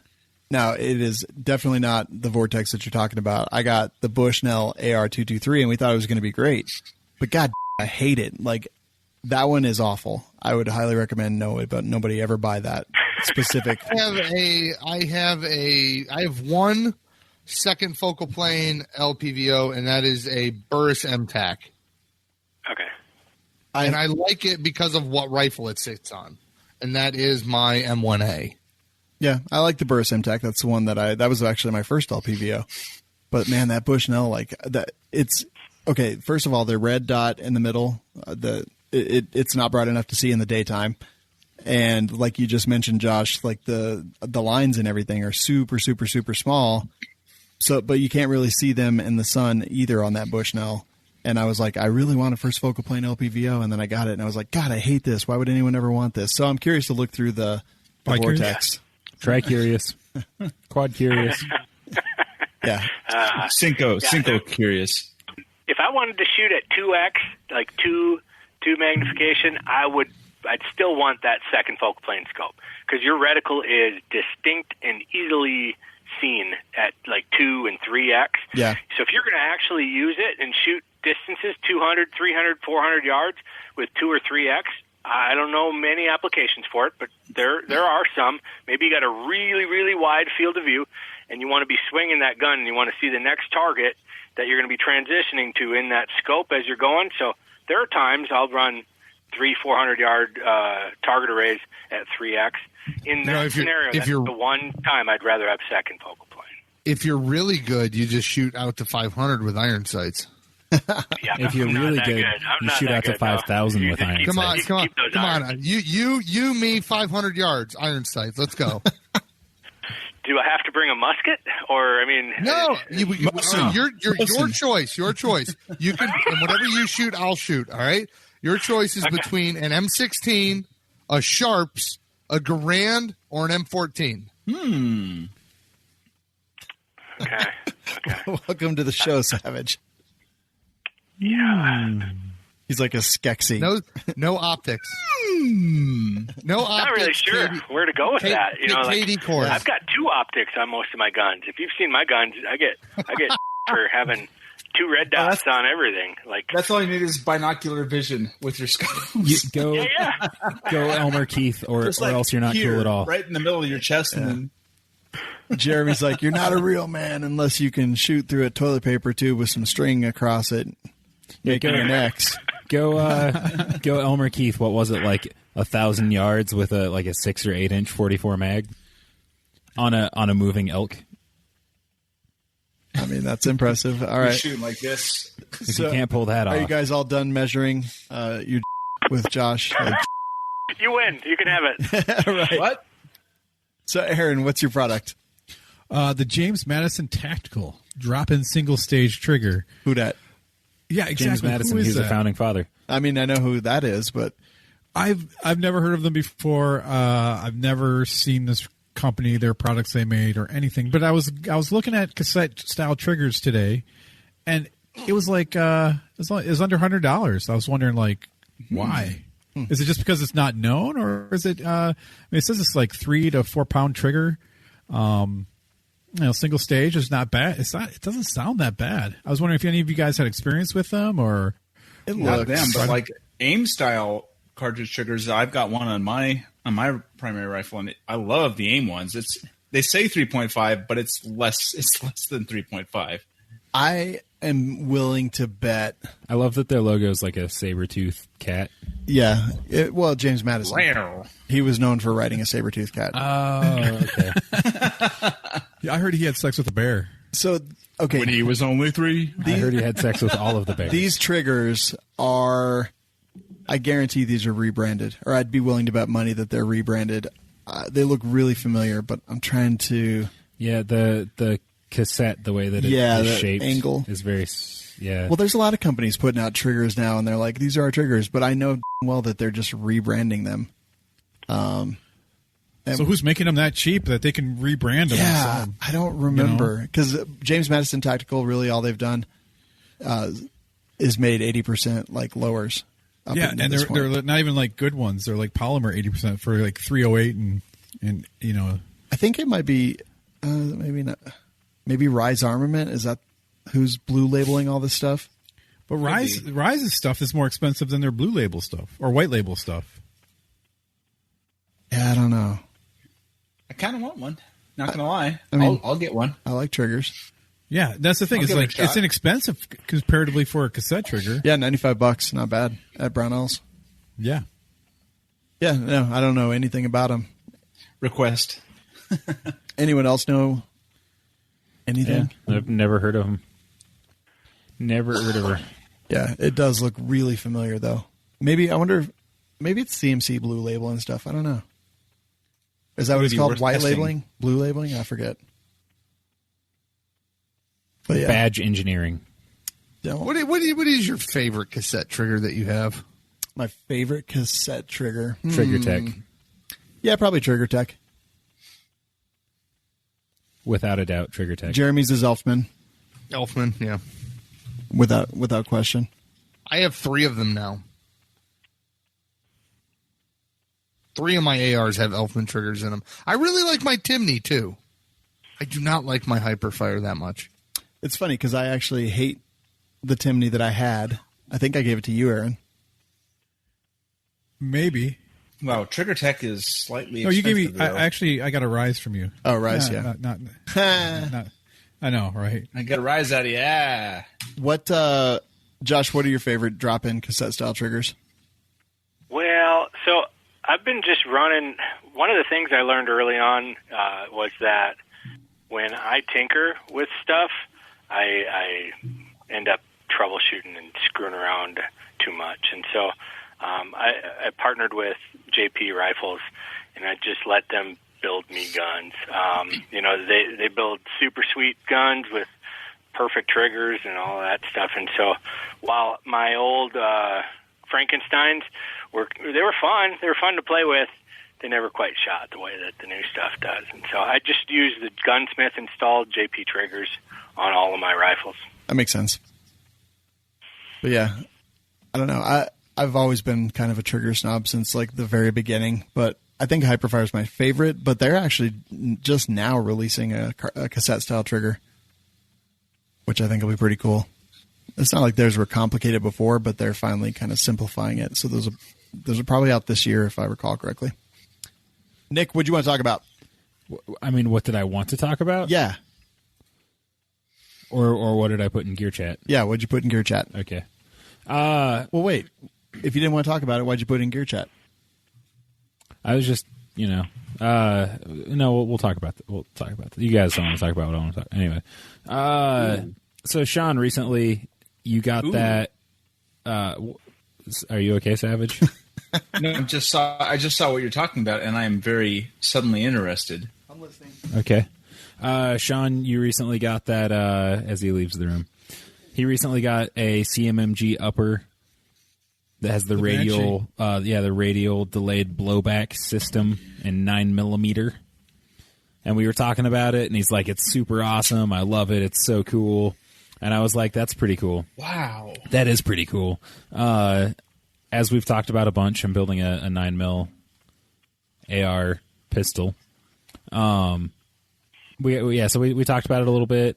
And then I think it was like that night or the next day, I got on the Brownells website, was scrolling through their new section, and they have pre-orders available for the barrel and bolt for that radial delayed blowback setup. So, and it's a very good price. Holy! I mean, it's kind of spendy. I mean, not really. I mean, if you're talking about proprietary systems, I'd say it's pretty fucking fair. So for a 8-inch barrel, with the complete bolt carrier group, you're looking at $375. For a 5-inch barrel, you're looking at $350. So that is just the barrel and the bolt carrier group. But like I said, it is that radial delayed, so it like sort of almost but not really stays locked. It just takes it a little while to unlock after you pull the trigger. Momentary. So the big question I have is, do you have to have the barrel, or can you just go, oh, well, you would have to have the barrel. Yeah, because the extension's different. It actually has you're right. lugs. You're right. The extension and the bolt are the special parts here, and then I believe their bolt carrier has like some weight or something in it too. Well, no, it's actually it's a lighter bolt carrier group than normal 9mm direct blowback bolt carrier groups, but it's also very similar to a 5.56 bolt carrier group, as opposed to the 9mm direct blowback. And this one specifically, the gas key actually travels at a different angle than a normal bolt carrier group, so it's very custom, and it twists into the extension as well, and that's what locks it up. I want this bad. Basically what you're saying is it's an AR-15 bolt carrier with a different gas key and a different bolt. Yes. So the parts that are special are the extension and the bolt. Yeah. So here's my question: do you need not actually a gas key? Do you need a special buffer tube assembly? Not the tube, but the spring and the buffer. Do you need a special buffer like you do? No. Okay, now I really want. Well, that's really why radial delay blowback kind of exists, right? It puts less pressure, it puts less stress. You can use lighter bolt carrier groups. Like that's all the reasoning behind it. That is awesome, dude. Holy Nick, remember? Oh, go ahead. So it's $375 for the barrel and the bolt. Excuse me. Now, how much is it for a Banshee upper? Like 7 to 8. Yeah. So let's say it's 8. So for $330 more, you could get an entire upper with a rail and everything. Versus, I mean, like $375 for a bolt barrel combo is not that much. No, like an upper receiver is like $60, and you're talking about what a handguard you can get but nothing. I mean, if you look at the webs, but you're not going to get a CMMG Banshee handguard for nothing, right? No, but you don't have to have a CMMG handguard. He's saying the price of a Banshee versus the price of this. Yeah, if you want to go a little bit cheaper on the other parts, Aaron, this is a pretty good way to go. Right, or if you have specific parts in mind that you want to use. Yeah. Here's the thing, though. This says right here that there's no guarantee that the bolt carrier group is going to function in other uppers. So you're taking a risk if you use an upper that's not one that they got a Dremel. I mean, a lot of people don't have Dremels, dude, and a lot of people don't have the skills. That's a cover their ass statement. It is. But it's true. I mean, there's a reason why that statement's there. Yeah, it's to cover their ass. So when you have problems because you built it and you're an idiot, they're like, hey, We said it would. It might not work. Off. You're stupid. Don't talk to us. That's all that is. Just get another upper receiver from a different company. It'll probably work fine. Or if you got something that's not really as mil-spec as they claim it to be, like, I mean, it's just, there's 1,000 reasons it may not work. Right. Yeah, they can only guarantee their parts will work with their stuff, but it's built to work with pretty much everything that is in accordance with the standard specifications. It does say that it requires an enlarged ejection port for reliable operation. So you may need to Dremel it out a little bit. Arrow has their XL uppers. Oh, there you go. Yeah, put a 458 is, SOCOM style. You know, if you buy the Banshee upper, it's just more reliable than. I would do this in a heartbeat. Yeah, I'm like, see, the problem is that Nick wants to do this because Nick has very specific parts in mind that he wants to build. So yeah, the Banshee upper is awesome. However, like Shawn said, I have a very, very specific build in mind. And this is a way to do something other than direct blowback, because I kind of hate direct blowback, and still have a 9mm AR. That's built solution. exactly the way that I want it built. Yeah, and I got to say, I've really been enjoying this one. Like, 2 people that have never shot machine guns have shot this for their first time. One of them actually had never shot a gun before, shot this machine gun for their first time. Yeah, that was pretty awesome. And then a kid that like happened to be at the range with his dad, I think, and they came by. It was the manager of the club, and he was with the kid and I think his dad. And they came by, and the kid had shot a bunch of stuff, but yeah, he shot the machine gun. So he subscribed to our YouTube channel, and now he comments on everything. It's awesome. Sweet. So I gotta watch, make sure I don't cuss. These are available from Brownells for pre-order. Of course, CMMG has them available. I'm sure there are other places you can get them. I think this is pretty cool, and this might go onto my build list. Yeah. I was like, I'm going to build this cheap AR pistol. It's kind of going to suck, but whatever. Now I'm like, oh, but this is really cool. I kind of want to add it, and I want to do this, and I want to do that. And this thing's going to be pretty ridiculous and pretty badass when it's done. I have that side-charged, short-barreled, suppressed 9mm. Mm-hmm. Oh, ooh. Mm. Yeah, I'm like, Yeah. Yeah, but, I mean, yeah, roller... Sorry. Even you know what, though? I kind of do hate that X Products side-charge upper. See, I'm kind of torn. I've been looking at the side chargers from New Frontier Armory, but I think I also want to go with one of their side folding lowers, maybe. I don't know if I like a side charge AR. I just don't know. So here's my question: the side folder and the side charger may not get along together, you know. If it works, I didn't hear you because Savage didn't shut the up. Oh, off. The side charger and the side folder may not get along, since the folder folds the brace to the left side. You know, it might smack that charging handle and not go in all the way. It definitely does. I have a Lantac side charge or side fold on my side charge, and it runs into it. Yeah.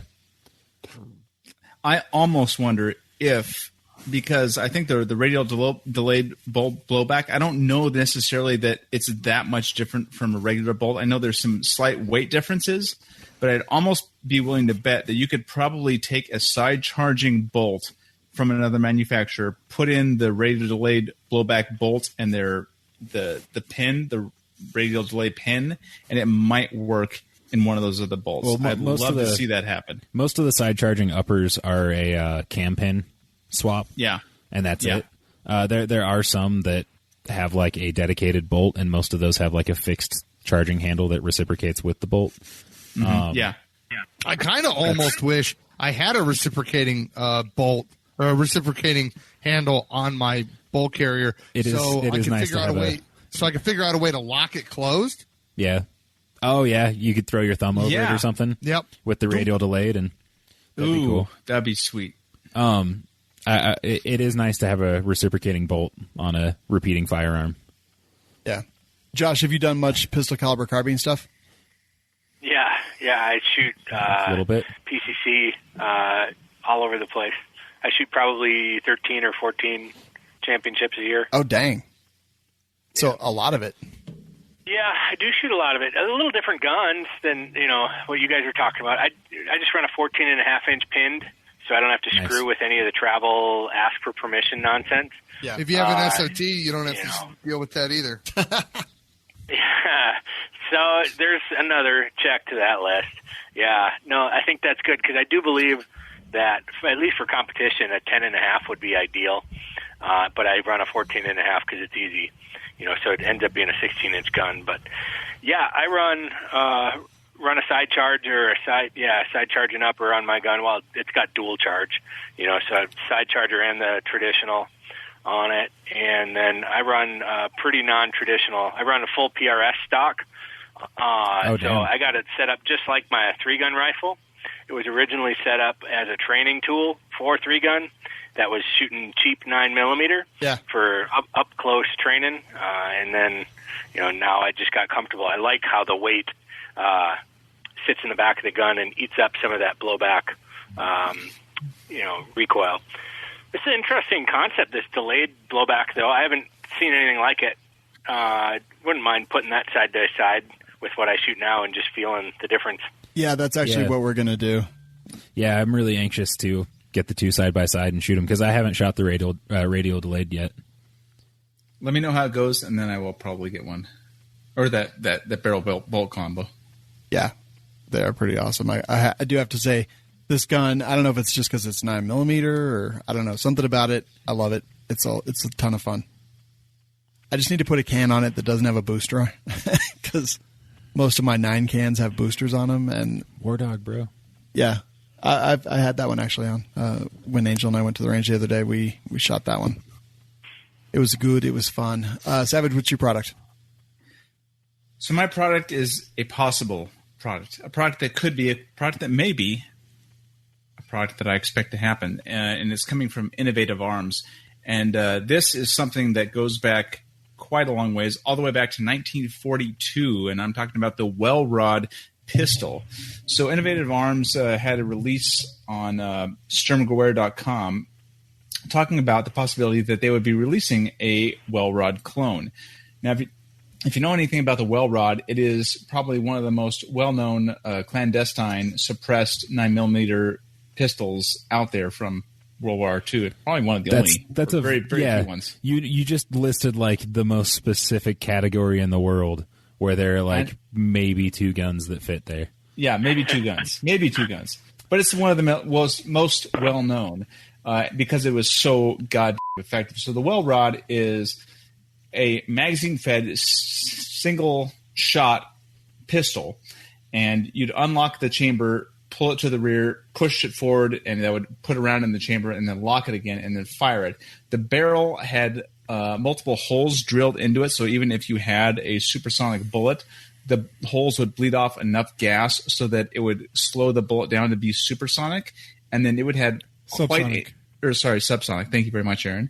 And it would have a number of baffles, a huge number of baffles in their suppressor to be able to contain all the gases that were escaping. So it was extremely efficient at suppressing standard 9mm and 32 caliber rounds. And so this company, Innovative Arms, is thinking about bringing that to market, and I would honestly love to frickin' see that because for $1,200 it can my. I was thinking the same thing. I was it's a lot. Of course, it's going to be a lot. Yeah, because it's especially a gun that has $5 worth of material. But the thing is, they're going to make and sell like 20 of them. So if they sold them for what do those guns cost in World War II to make? $5? But you still have it's an integrally suppressed pistol, so you still have the tax stamp, which means it's very limited. Even if it was a $20 gun, the market would be incredibly limited. Yeah. Even if it was a $20 gun, I'd have 5 of them on order tomorrow. Yeah. Oh, for sure. God, I wish it was a $20 gun. Yes, it's going to be ridiculously expensive. Like, what are they making it out of billets? Like, what are you doing? Like, the whole point that the reason that gun is designed the way it is designed is because you could literally go to the hardware store, get some washers and a pipe, and make a gun. I mean, no. However, how many people own Welrods? This gun has a bunch of stamped parts on it. I'm sure they if they manufacture it, are going to have to spend money on dyes and all that, which is expensive, and then they've got to pay for that. And it's possible it could come down over time. And then again, it's a niche item. Once you get the stamps, it's stamped. It's just chunk, chunk, chunk, chunk. Yeah, chunk. but you still have to make up that time. Yeah, you still have to make up understand that money that you spent. There's got to be. There's got to be. Yeah, no, that's too much. Is it what caliber is it? I missed that. 9 millimeter. Oh, okay. Is this one 9 mil or is it 32? His prototype is 32, but I believe they would be considering 9 mil. I mean, you'd be kind of ridiculous not to consider 9 mil. Yeah, I mean, I would be interested to maybe shoot it at an event as long as it wasn't mine and I didn't have to own it. See, to me, the whole rotating back end thing kind of just throws it for me. I'd rather have it like you pull the trigger and then, it's a magazine fed, so use the magazine. Well, it does use the magazine. It does. You know what I mean? Like, it's considered a bolt action. The idea was to make it as quiet as possible. So when you pull the trigger, there's no action noise or anything. Everything stays locked up. It's as quiet as it possibly can be. Yeah, there's only the action of the firing pin going off. You don't have to worry about any kind of cycling action or anything like that, making extra noise above what the bullet would normally produce in a suppressed system. I mean, take the handle off and put it in a cane, I'm in. Right? All right, so I put a video of how it works into our private chat. You should check that out. It's interesting. Okay, I'll grab it right. Josh, have you ever seen one of these, or are you interested in this kind of stuff at all? Yeah, it's super cool. I don't. It's not for me. I wouldn't buy it, but I do want to shoot it. Yeah, I kind of do too, actually. All right, I'll throw it up on the screen here. And let's see here. What do we got? All right, so turn. Oh, they couldn't even animate the bullet? Come on. Lazy. That's all that is. I know. Look how many baffles that thing has. 1, 2, 3, 4. There's like 15. Yeah, not counting the blast chamber that the holes in the barrel go in. Didn't they use wipes? Oh, that they might be wipes, actually. Yeah, look at them. I think in between the baffles, I think they used wipes, yeah. But that's kind of like overdone. Like, you only really need a wipe at the end. Okay, this animation is pretty awesome. I'm not going to lie. It is. It's good animation, yeah, for sure. Besides the fact that they're lazy bums for not animating the bullet, but... Right? It's flying out so fast you can't even see it with the human eye. Oh, okay. Now I can't see it. Did you know that leftovers ones of these got used in Vietnam? I wouldn't imagine why not. I mean... Yeah, that's pretty cool. Right there you can see the holes in the barrel in that last one. Yeah, that's pretty cool. I don't know. I would never pay $1,200 for it, but I would like to shoot someone else's. Yes. Yeah. Definitely. And to that, well, guys, you know what time it is? Yes. Okay. 11:17. What you gonna do now? Shave.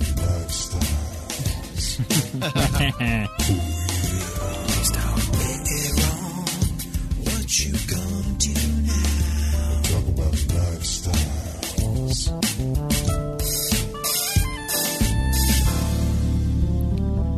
Brought to you by Brown Hills. All right. Aaron, what you got for us tonight? All right, tonight, gentlemen, we're going to talk about Trigger Pro Incorporated's Trigger Master. Can you put that on the screen first, Shawn? Sure, why not? So for those of us watching, you can actually see this thing. So I was looking at triggers today, and then this thing popped up on Brownells, and all I can say is, can anyone else think of some terrible training tools?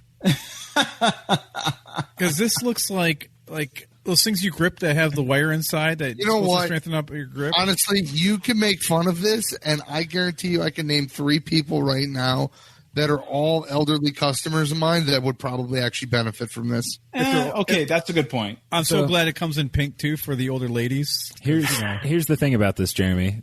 We had a very brief discussion about this before the show. That there are other products like this that work and do a good job, but look at the angle on that. Oh yeah, no, Okay, now try to move your index finger up to match that angle. Well, I think you got to grab it, pull it down to where it's in position. Now you're under constant tension, but where it should be. Your index finger doesn't bend that way. Yeah, I understand what they're trying to do, but they missed. Oh yeah. Yeah, it was like they took a shot and there was no impact, no idea. But hey, Like, all you had to do is add an actual trigger at the end of that joint, Right. and you'd be fine. Bend it down a little bit, put a trigger. Fine. Well, so we had one that was not too bad. yeah, they did add that Hogue grip though, so Oh yeah, at least it looks like a Hogue. That's very grip. important. We had this one, the Trigger Trainer. As soon as it comes up, this one wasn't terrible. I mean, the motion was very similar, right? Like, Yeah, Oh, it looks like a I squirt remember that gun. one. yeah, it looks like a squirt gun, but you could actually put different springs in it to decrease the tension or whatnot. I don't know whatever happened to that. So, Probably question broke. for you guys. Yeah. What's the point? Like, why wouldn't you dry fire your real gun? I don't understand. No. Not dry firing a real gun. More people that don't have hand strength and building that up. Okay. To pull triggers? But also, You would be actually, no, you probably wouldn't be surprised, but you'd be surprised. but also Get a at the lighter same time, trigger.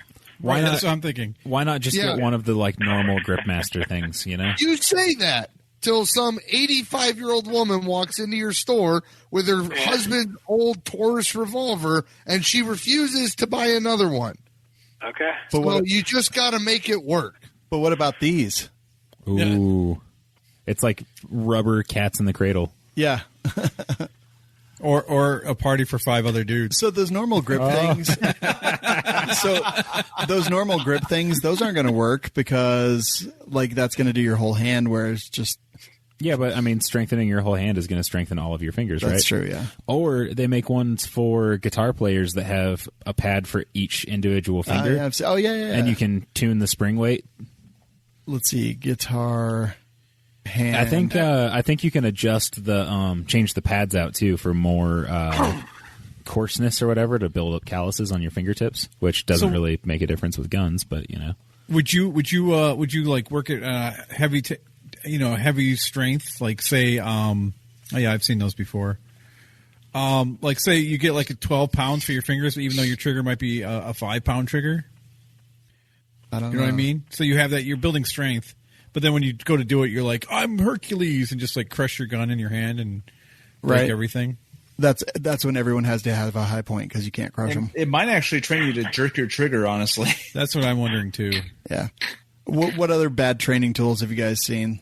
I just wear weighted robes all the time, like Goku. I'm 100 pounds overweight all the time, so Exactly. I'm doing it for strength, guys. So here's my plan. I moved The to dedication is amazing, Shawn. I moved to a city in the U.S. that has a very high elevation, and then I got fat. Right. yeah.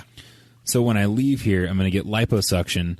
I'm going to go compete in like athletic events of all sorts at sea level. After I get my liposuction, I'm going to be a champion of everything.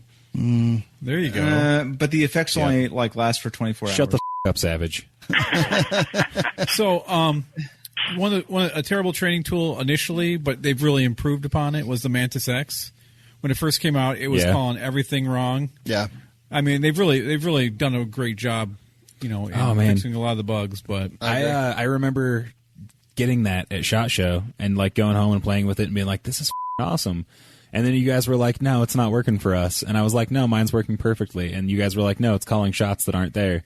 And I was like, what? No. And I remember putting mine on the table and like holding it down, like clamping it down to make sure that the gun didn't move at all and pulling the trigger. And it would be like breaking wrist, Yeah, breaking healing, wrist. healing. Yeah, healing. I was like, God. Yep. Well, and that was the thing is we recorded it from above, left, right, behind, forward, and we're like, there is no movement in that gun at all. No perceptible movement. Wait, so you guys shot like 17 camera angles when all you had to do was just quick clamp it to a table or Okay. like grab it in a bench vise? Aaron, we did actually record like 15 different angles. we did, and a lot of shots, and it was a pain in the ass to edit. Oh And, God, yeah. The whole thing was actually just a really bad idea, but good idea, Nick. Thanks for that 5 years ago. No, I'm pretty sure I even shot video of that and sent it to you guys. But And back then, I was shooting video on tape and not digital. So yeah, it was- HDV. Yeah, that's right. Laser Like, disc. oh. We had to send it off to the factory to be burned. oh man, remember we all had those little Canon video cameras? Yeah, I've still got Oh, yeah. mine. I found mine the other day. I was like, oh, They're HD cameras. yeah, I mean, mine's is upstairs somewhere. You probably lost it. It's in a junk drawer, actually. There's Savages right there. nice. Hold on. I got to get the dust off. Yeah. But mine was a tape-driven one. Is that tape? Or is that... No. is that, Wait, let's see. yours actually was No, tape? no, it wasn't. Yeah. Not the Yeah, one I that have not one the that's one that we tape. bought you. Look at this battery on here. Look at this Yeah. battery. Look at this. Yeah, I had to go buy like 17 more batteries. 5 minutes. This is like 5 minutes. I know. Well, that's a fun story. We've come so far. We started talking about training equipment. Yeah, and and ended talking about camera Yeah. equipment. Hey, so can you guys think of any really terrible ideas in regards to training equipment? They're like, Mom, we want a camera. We have cameras at home. That's Yeah, the camera at home. Camera at home. I don't know. Like, Josh, what do you think? Any like training gimmick equipment stuff that you've seen out there for guns? I don't know. I try to run so far away from a lot of that. I mean, like, I don't even really look at it. I know last year there were some guys running around that were saying those headphones or like a headset or something was going to make them better. Like Halo or Hollow or whatever it was. I remember seeing some of that. I was like, I'm not sure that works. But okay. It was like electrostimulation to your skull or something. What the? There is science to back that up, and I there? really want to try it. Yeah. I'm going to do all I can to market and make people believe that I'm going to get like a foot of rope with like a 5-pound pendulum, and it hooks to the pick rail of a pistol, your accessory rail to a handgun, and be like, oh, it's the pendulum training method, and just watch people, get mad. I mean, that's actually like a good Probably not be bad. strength training, Yeah. though. Like, that's a thing. Don't people do that? Like, No, but like, you hold a try to weight? get them to do it during competitions. Oh, and then during I'll go shoot against competitions. them. Okay, that would be All right. awesome. So- but the Electra thing you're talking about, like, there's actually some science to back that up. There have been a bunch of studies done that show, like they took people and they would run them through a task that they'd never done before, and then they would apply an electric impulse to certain like isolated parts of the brain and have them run through the task again and like go through a training essentially, and their performance would go up significantly, like higher than someone who did it without the electricity to the brain for a longer period of time. So like I'm not saying just like wearing the thing around or whatever is going to work, but there does seem to be some science to suggest that it can help with learning new tasks. I kind of want to try it. All right. I shouldn't make such a judgment. So, like, typically I'm like, just pull triggers. Yeah. Right. Dry Yeah, I agree fire. with you. I mean, just go shoot your gun.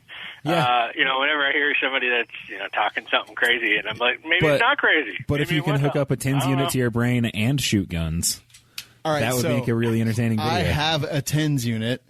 Is that what they're called? Yeah. Yeah. I mean, it's not the same thing at all. So here's what we're but gonna we do. can still do it. I'm going to put it on your head. Okay. We're going to go to the range.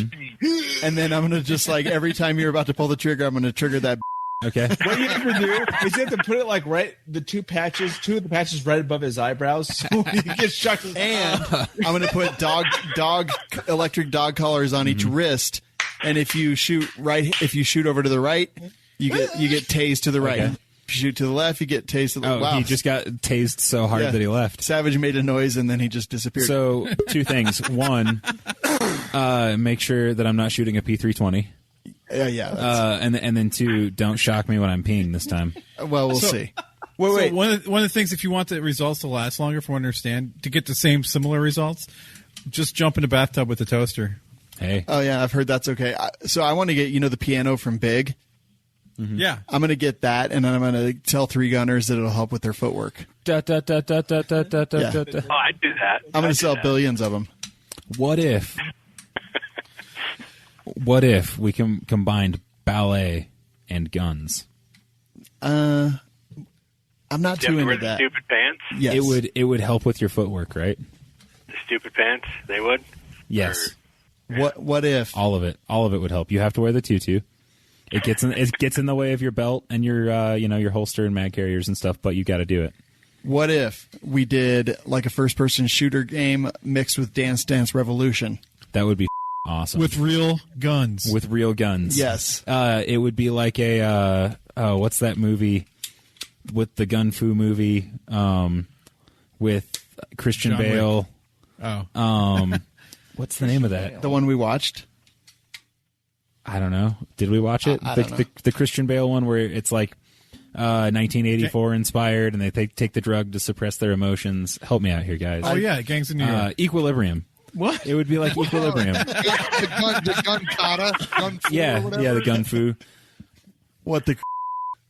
Hey, wait, Equilibrium's have you guys not seen Equilibrium? I don't think I have. Okay, Equilibrium, it's you have to go watch Equilibrium stupid. like tonight. No, it is a really stupid movie, but it's f***ing awesome. I don't know. Yeah, I did not care for it. Basically, the Christian premise Bale? they have this gun martial art, like gun-based martial art, where they have supposedly used math to determine the locations, like the most likely locations of enemies during a firefight. So they essentially memorize these patterns. So he'll like go sliding into a room and then just like swing his guns around and shoot in a bunch of different directions and shoot like 30 dudes at the same time. It's fucking awesome. That seems cool. Yeah, I'm gonna go invent shoot revolution. shoot. That's the show title. Holy. I think I saw that on a banner ad on an adult website earlier today, so you might need a different title. Well, whatever. It was research. Yeah, it said something about how I wouldn't last 30 seconds playing the game. So, yeah. Well, I don't know what you're talking about. The laugh says otherwise. All right, this is going to be brought to you by Faxon Firearms. Man, they got a lot of stuff coming out. The integral muzzle devices in their barrels, just like all kinds of stuff. They've definitely been hit, but like just like everybody else, with tons of business during the pandemic, which is a good thing. But still, lots of cool stuff coming out. They're doing some rifles and pistols that are like, I don't know, special edition type stuff. Angel actually, they reached out to her and asked her to design some art, and they're doing a giveaway for Mother's Day of a cool pistol that has like her art on it. So I thought that was pretty awesome. Yeah. But yeah, like, I mean, we love Faxon, their pencil barrels. I did identify the rifle that we're going to use for the Arrowhead torture test that we're going to do. Yeah. And did you self-identify it? It's going to have a Faxon pencil barrel on it. It's just a rifle that I have that we don't really use for anything. There's the Mother's Day pistol with the artwork on it. And they're actually doing a giveaway for really these. cool. Yeah, and then the Mustang coming soon. They just did the Nautilus. So yeah, I think these are actually They kind must of use fun. a lot of rivets on that Mustang. Let's look. So many rivets. Look at all those rivets. Oh yeah, that's more rivets than I've ever seen in Ever. one place. Yeah. But they're countersunk, so it's flush. Yeah, I was going to say that's probably a pain making sure all those are flush so that the bolt carrier moves smoothly. These pinned gas block barrels, I'm actually very curious about. Bi-carriers? That's actually super awesome. It's cool, right? Yeah. Yeah, it comes already installed, so you don't it up. Very Yeah. good. I don't like that at all. So Wait, except that you've got to pull it off to put the barrel nut on. So they're giving away one of these pistols, by the way, and Maybe they're assuming. Oh yeah, that's right. Or I mean, we could debate the engineering of it, or we could just talk about it real quick. yeah, okay. And people could go learn it on their own. Yeah. But they're giving away one of the Mother's Day pistols, and they've got a giveaway going on for that right now. So Faxon Firearms, if you're in the cult, you get 50 extra entries, which is pretty badass as well. And Savage, this is your news section. Take it away. It is. Oh my god! All right. So if anybody hasn't been paying attention, Canada had a mass shooting that involved 0 assault weapons, and Yeah, it was then pistol. Yeah, pistol. And then Justin Trudeau said, "Oh, we're going to ban every assault weapon, and every semi-automatic rifle is an assault weapon." So 1,500 variants of different semi-automatic assault-style rifles are now considered banned. I believe the Canadians have 2 years to comply with this order. Canadian friends, my Snowback brothers, don't comply. And in addition to that, I believe they also banned grenade launchers and rocket launchers of some kind that were never available. A Black Rifle Coffee Company was banned.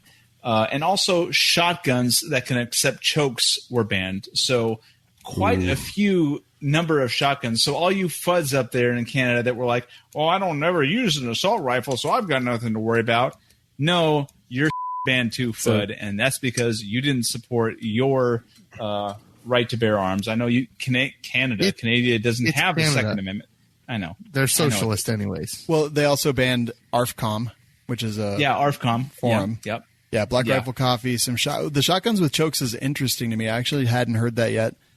because that is kind of first they came for the bump stocks, but I didn't have a bump stock, so it didn't matter. And then they came for I heard the Black Rifle Coffee thing was a hoax.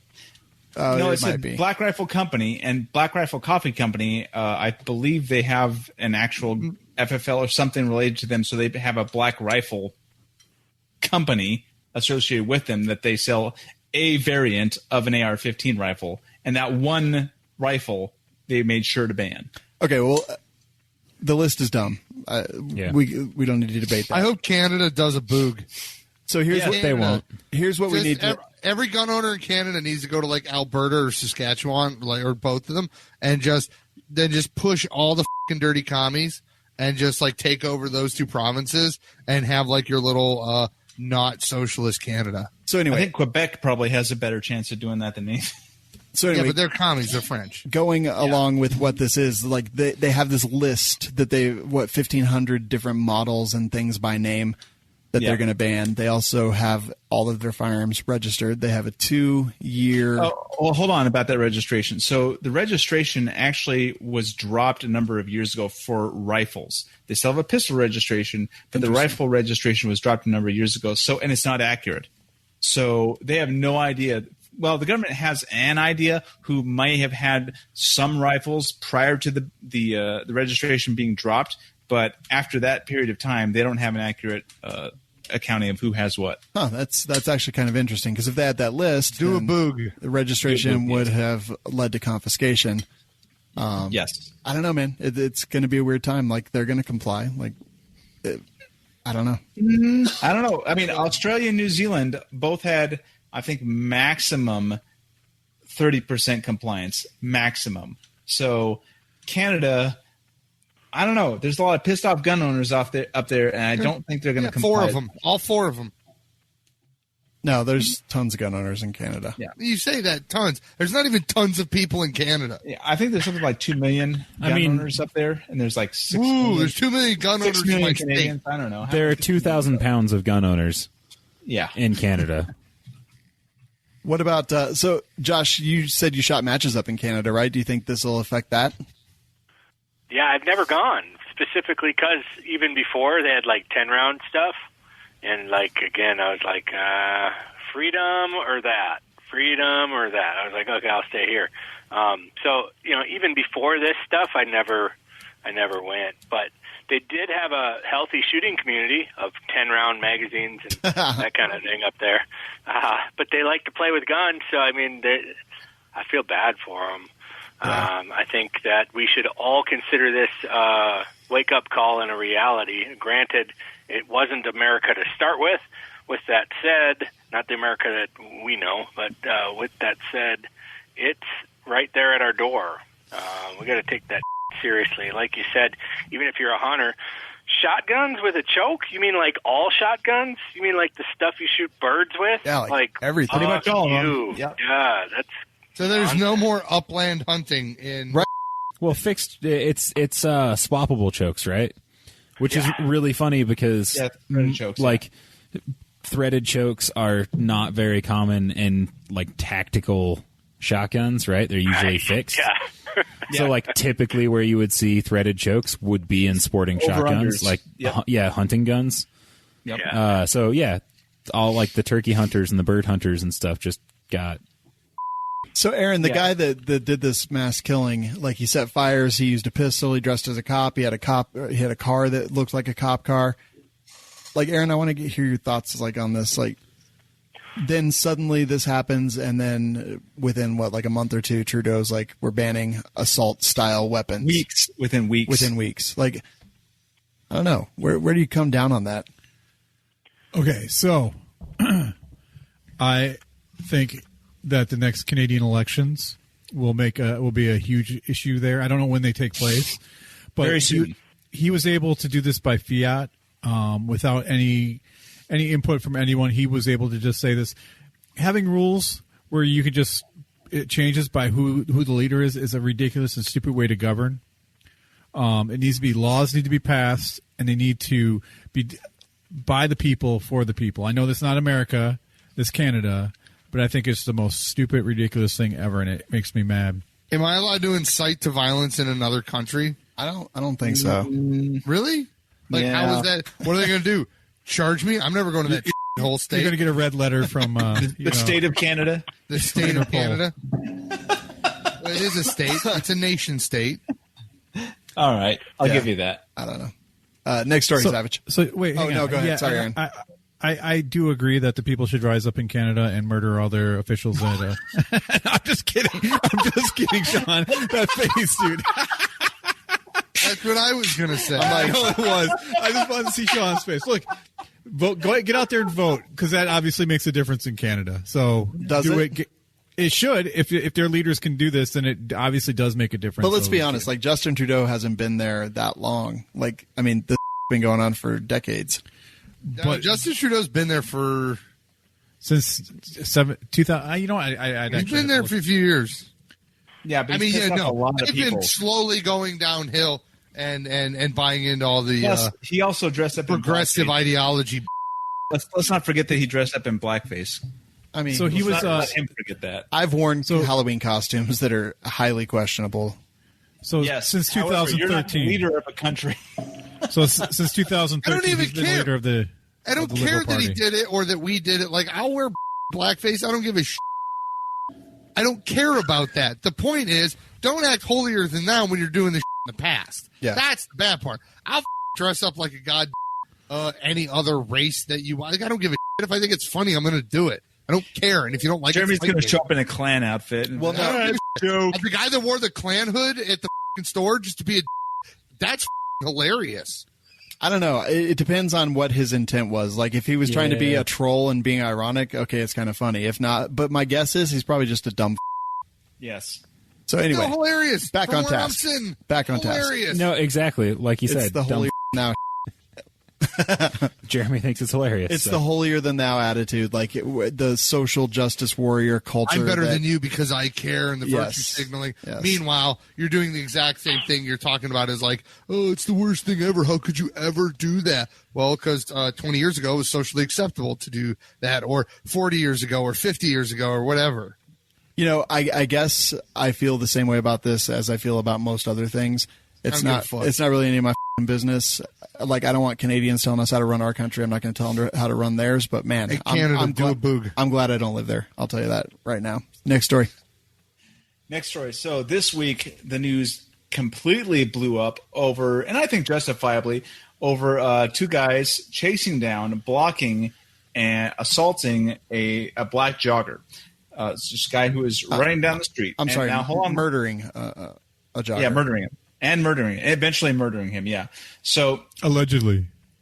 no, it's on, I'm it's just on kidding. camera. They did it. It's on camera. They totally did it. But I mean, technically, it is allegedly because they haven't been convicted yet. Correct. Yes, correct. So there's some backstory to this, and that that guy who is jogging there is surveillance video of him going into a house that was in construction. So technically, he was trespassing. However, that's a misdemeanor, not a felony. Well, according to the laws, it wasn't even trespassing because he wasn't there to commit a crime. Right, exactly. He was not there, and I'll get to that. But so there is video of him going onto this property that was under construction and looking around. And he, according to the video and the cops on the scene who retrieved his body, his body had nothing on them aside from the clothes that he had on him. So he didn't burglarize, he didn't steal anything. He just went in and looked around in this house, and that's the only incriminating, quote unquote, which it really isn't, evidence against this guy. And the people who chased him down said that there had been multiple, break-ins and crimes committed in the area, and this guy fit the description. However, when people actually did the research, they found that no, there had actually been no crimes committed in the area. In fact, the last crime that committed in the area was back in January. It's May now. It was February, I think, when this happened. So it's like a full month before one crime had happened, and even then, the place was not. There was not a whole lot of crime happening in the area. So this guy was running along, and these guys had tried to engage him multiple times, armed. They tried to be one of the guys was an ex-cop, and he went out with his son. They both had guns. The son, I believe, had a shotgun. The father had a revolver, and they tried to stop this guy, and he was just trying to get the fuck away from them.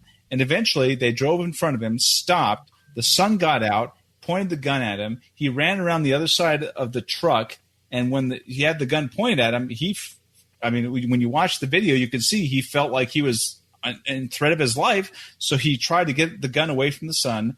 The son shot him, and the guy ended up dying. And the reason, there's really no reason for these guys to have chased him in the first place. There was no crime committed, therefore there was no reason for citizen's arrest.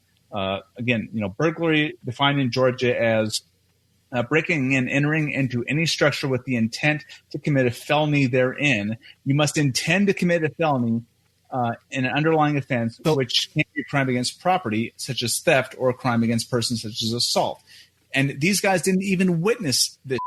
They just said he fit the description of somebody who had been caught on video some other time. And when you look at the video, this is a video that only came after the fact. So they didn't even know this video. They were saying it was from another video. So all the justifications that these guys came up with were complete. They more or less chased this guy down, running while black, shot him when he tried to defend himself. Because obviously 2 guys with guns coming after you, what the else are you going to do, especially when you're not armed? This was just a situation, and I'm glad these guys are getting prosecuted. And there's a lot of people out there defending them, and I don't think it's warranted because there's just no justification for it. I haven't met anyone who on the internet, there are quite a few people. There are quite a few.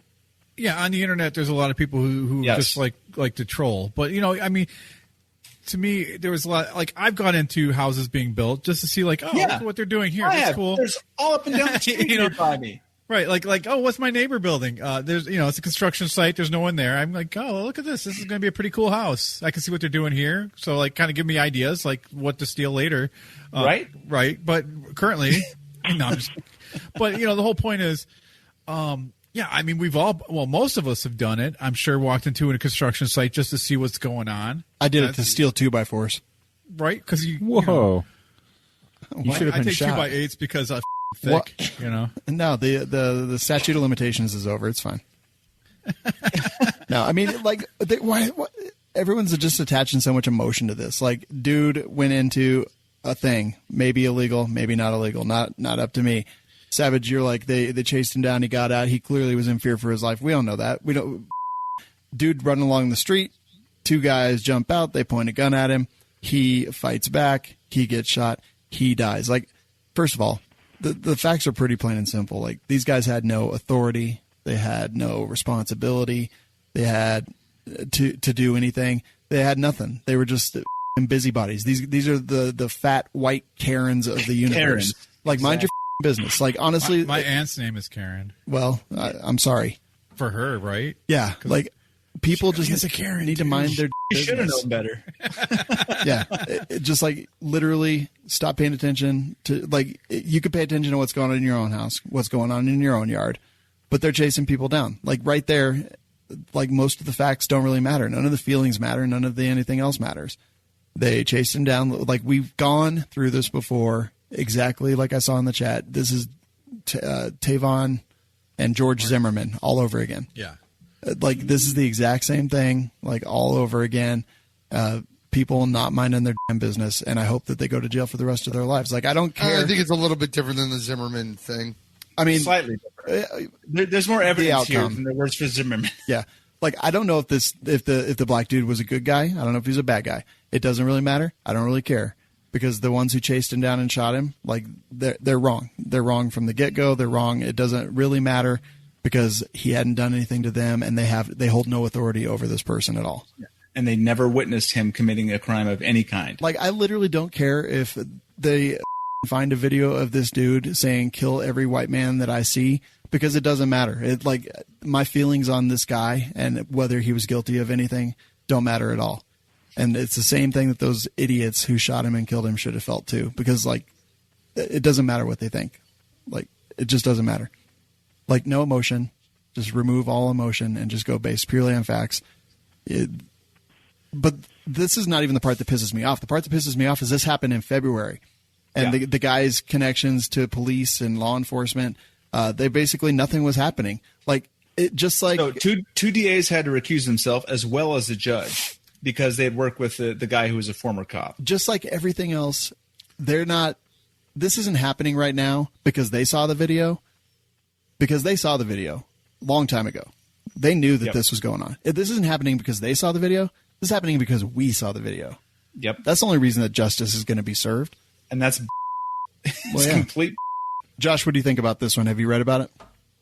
I hadn't heard about it before you brought it up, but for me, I'm totally about being in defense of your life, your loved ones, your property when you're at risk, and if that's about it. Like, I'm never gonna, I've got a pretty big spread out here, and we've got neighbors and all that stuff.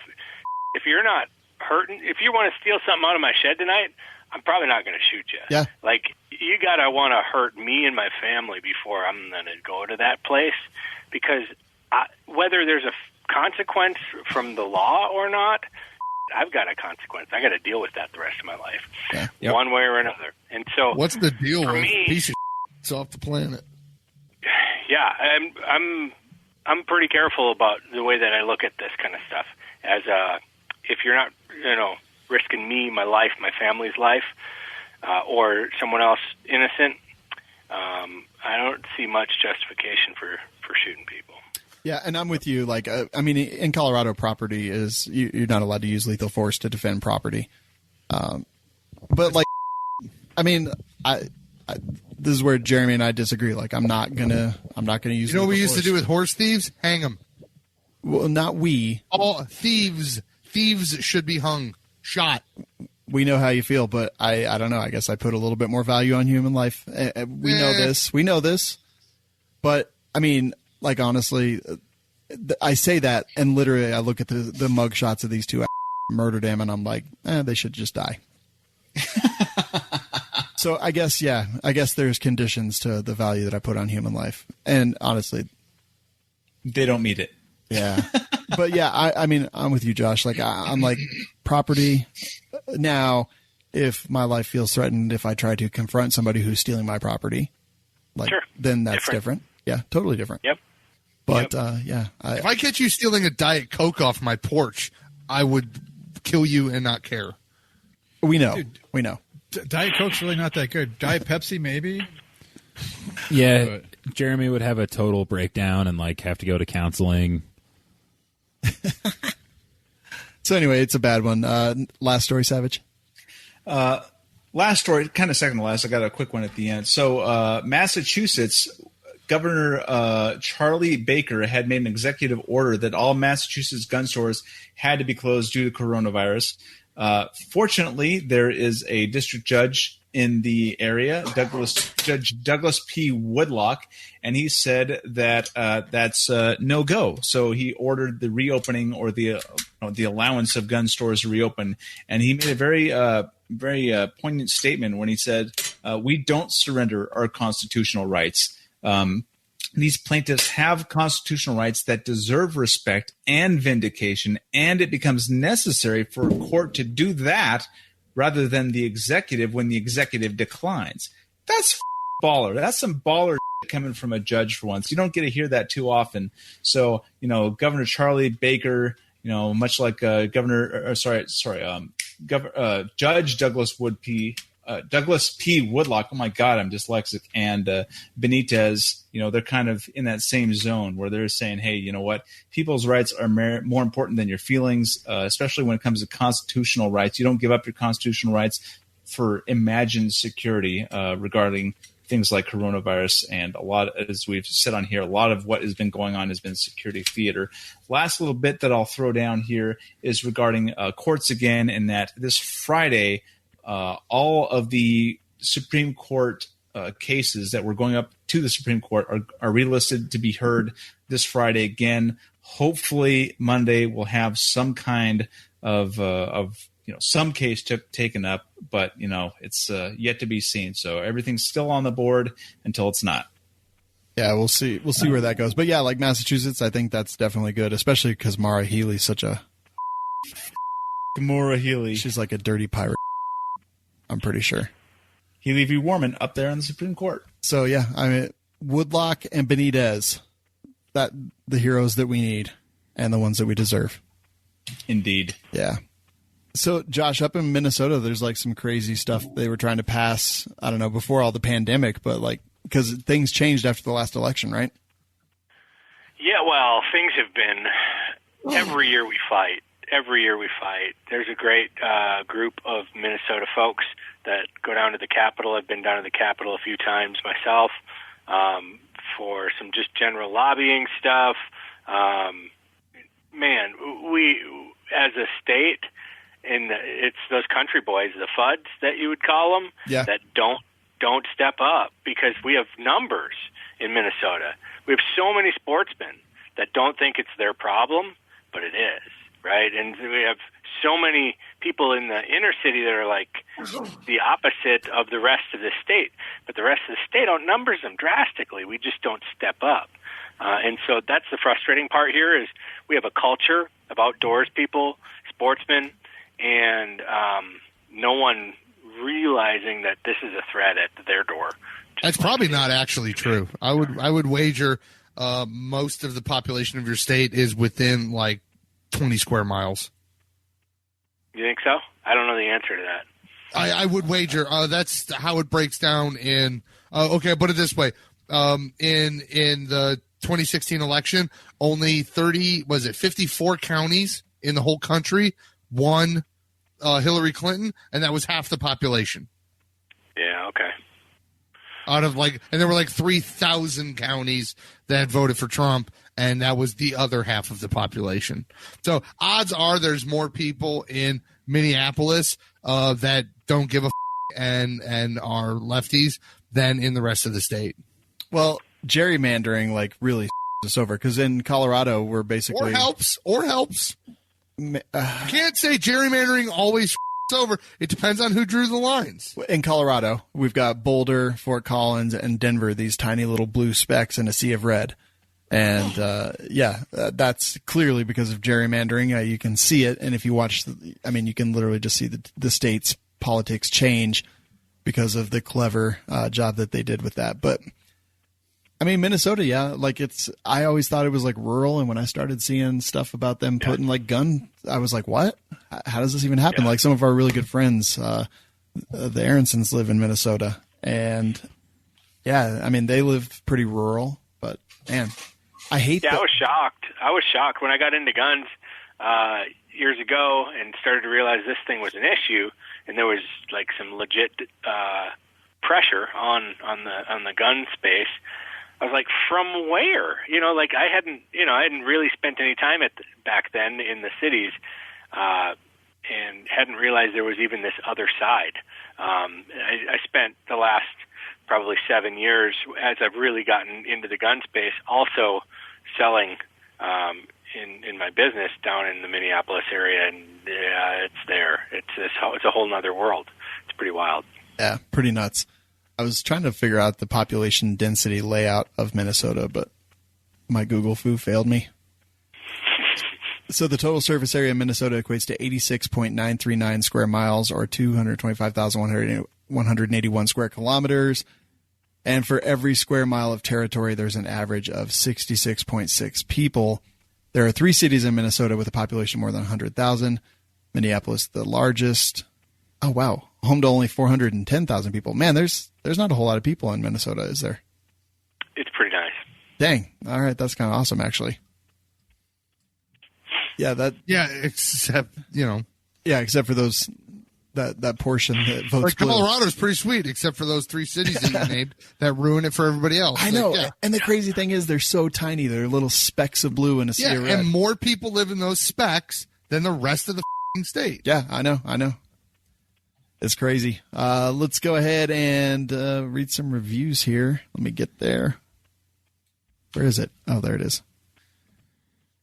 It's positively Derek.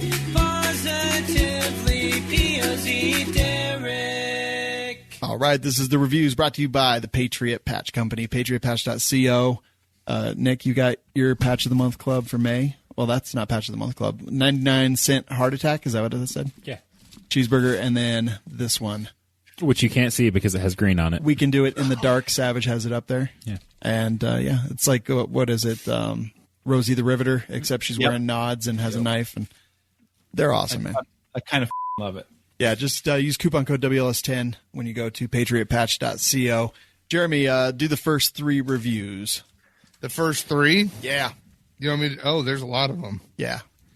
Oh, look at that. This show is so poor and so blank by Adulting Donnie. 5 stars. God.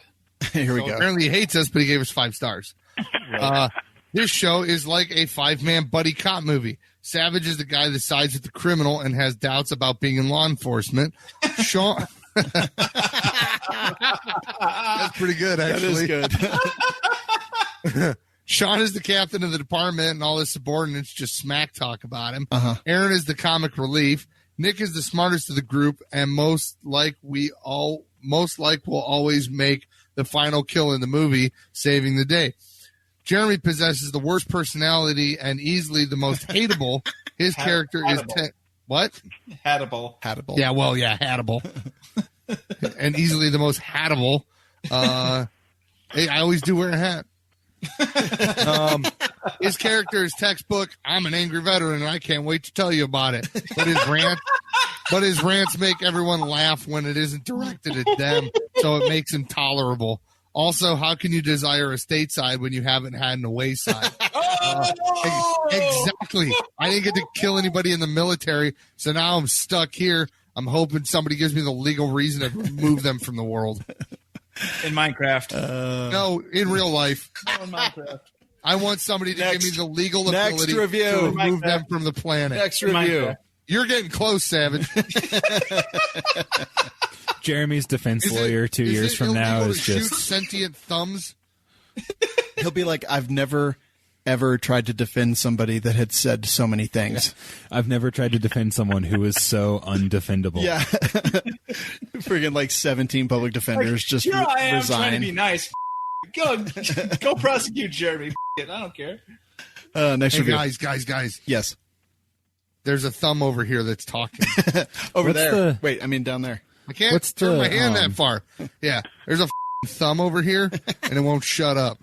What's the show or movie where the attorney is like pretending to sleep, and they're like, "Dude, are you asleep?" And he's like, "Shh, I'm trying to get you a retrial." Hold on a second. And here's the news. Wait, plug your nose, and then do it. Yeah, hold on. I can't hold the microphone and do it. But all right, now I'm going to read a news story verbatim and not put any thought into it. So here we have, Jesus Christ. Savage looks like the Lego guy with the generic face, that's just like We're the just smile gonna and get the 2 eyes. We're going to like cut the top off this cup and then just paint this yellow and put it on his head. Okay, next review. I don't think he finished that one. Yeah, he did. Awesome show by NP Cross Country 23. You should really get a new name because that's ridiculous. 5 stars. I love this show. Great listen. Nick P. Yeah, well, NP cross country. So his 23. his jersey number is 23. Did you runs cross country. did you make that like I made a bad email when I was 19 as well? And it's stupid as to tell it to people nowadays. No, because I've been in the tech industry for a long time. So every time a new service came out, I would just register my name. And Oh, no. yeah, so I was always like first. First at hotmail.com. Yep. First at gmail.com. Okay. First, Next review. WLS guys are great by Lick My Tit. Pretty good. I was looking at that and I was like, Matt it. Like Matt it. Yeah. Yeah, Lick My Tit. 5 stars. Hey guys, I've listened to every episode since day one of the podcast. Is this the British guy? I don't think so. I love this podcast. It's my favorite one to listen to twice a week. I like the smart ass crew and fun stuff you guys talk about with the gun community. I super jealous of all the fun guns you guys get to play with all the time. I have been wanting to leave a review now for 3 years, Wow. but I'm a lazy slacker and haven't. Anyways, That's for the good podcast, guys. We need more sassy fighting between the crew. It's good humor. Jeremy, you're supposed to inhale the air, not swallow it while you're talking. It was there was I had leftover pasta and it came up. Now my microphone smells like tortellini and meat sauce. Oh God, it's the worst. So I have to wear a mask at work all day, and I've been eating tuna for lunch. It's like something really garlicky, just so the flavor. That's just terrible. I got this really good garlic dip that goes good. But man, Tell me you don't microwave that shit so the whole office... for 3 days after you eat it, you're just like, hi. Josh, what's your favorite food? Favorite food, venison steak. Oh, nice. Oh. I bet you that would suck to burp into your mask. Well, I don't wear a mask, so there's that. Same. I got the beard. I don't know if you can do the mask and the beard. Not if you wanted to actually work. I've got a beard, and they make me do it anyway. It doesn't matter. We're doing all kinds of giveaways. Go to welikeshooting.com/giveaway, and let's start to wrap this up. Josh, it's been a pleasure, sir. Yeah, thanks for having me. I enjoyed the conversation and watching you guys make fun of each other. So we're going on 350 episodes of this, and it never gets old. No, it gets old. It's a 4-star review. I'm gonna beat the shit out of him. We'll talk about that next week, dude. We've got 50 reviews to get through. It's awesome. But yeah, Josh, remind people where they can catch up with you and keep track of all the competition and the podcast and Only Shoot Open and all that. Yeah, yep. So find me on joshfralick.com or Josh_Fralick on Instagram, or just search Only Shoot Open, # Only Shoot Open anywhere on the internet. You will find me. All right, badass, man. And definitely give the podcast a listen. It's fun. Even if you're not into competition shooting. We need to get that shit on TV, like football. Agreed. Yeah, we get on TV a little bit. I'm Shooting USA comes out. They put college games on TV. What's that? They put college football on TV. They put a lot of on TV. They put golf on TV, and that shit sucks to Yeah. watch. They put U.S. women's We need soccer. to get on the Ocho. That's ESPN 8. Anyway, what were you saying, Josh, before Jeremy interrupted you? I forget. Yeah, we get on TV a little bit. Shooting USA will put us on every once in a while, but a couple times a year. But yes, I agree. I don't understand. It's exciting sport. If you've never, seen 3-gun or action shooting live, it's loud, it's fast, it's fun. It should be on TV. Yeah, I agree. I've seen some of the shoot-offs. Those are pretty exciting. Yeah. Yeah, good stuff. All right, thanks, man. Appreciate you being here. And let's always. I don't. Where the f- are we? Oh yeah. Join a gun-related advocacy group so you don't end up like Minnesota or Colorado. FPC, Gun Owners of America, Second Amendment Foundation. FPC's killing it lately. I've donated $100 to them in I think the last month or so. And more important than anything, you have to get involved yourself. Groups can do some stuff, but seeing the electorate out there is definitely one way that these people in power that think they hold all the power. They need to be reminded from time to time that they work for the citizens of the United States, and not the other way around. We're not their subjects. We are the ones who put them in the position that they're in, and we can just as easily take that away. We always give out the suicide prevention line. The number is 1-800-273-8255. That's 1-800-273-TALK, or you can text the number 741-741. And honestly, it's kind of a crazy time. A lot of people not doing as well as maybe they would hope to be. And if you need that number, use it. People are stressed. They're domestic violence is up. Drug use is up. People have a tough time sometimes being by themselves alone with their thoughts. And if that happens to be you, there is a place that you can reach out, and they'll give you a listen and kind of help talk through things. But we're here live every single week on Mondays and Wednesdays. We'll help you talk through some things, but we're on demand every single day. Go to welikeshooting.com/show to subscribe, or you can find us on all your favorite podcast players. And as we always say, guys, thanks for listening. Get some medical training. And Nick, shoot straight.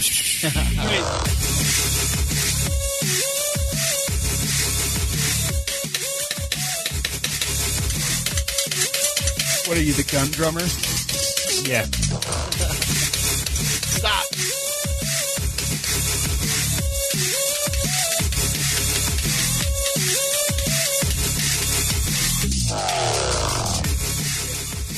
No, and I turned your mic off.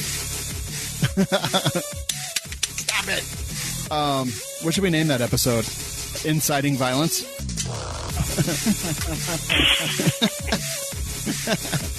I don't think I really didn't write down anything tonight. I really want Canada to do a boog. I know you do. How about the Canada? Do you think they would accept me as one of their own? No, we don't even accept you as one of our own. Would they look at me as if I were a god when I come up there with a 30-round magazine? No, they would look at you like we... Sorry, Nick. They would look at you like we do. As like some kind of angry fear. Yeah, but I'm on their side, so, they got to like that. But you're on our side. They'd be like, what is that smell? And Jeremy would be like, oh, I had pasta. Yeah.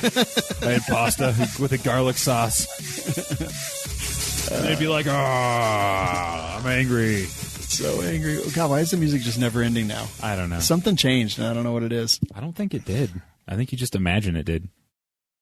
Did you think that show was worth $1? Help the cast by visiting lovewls.com.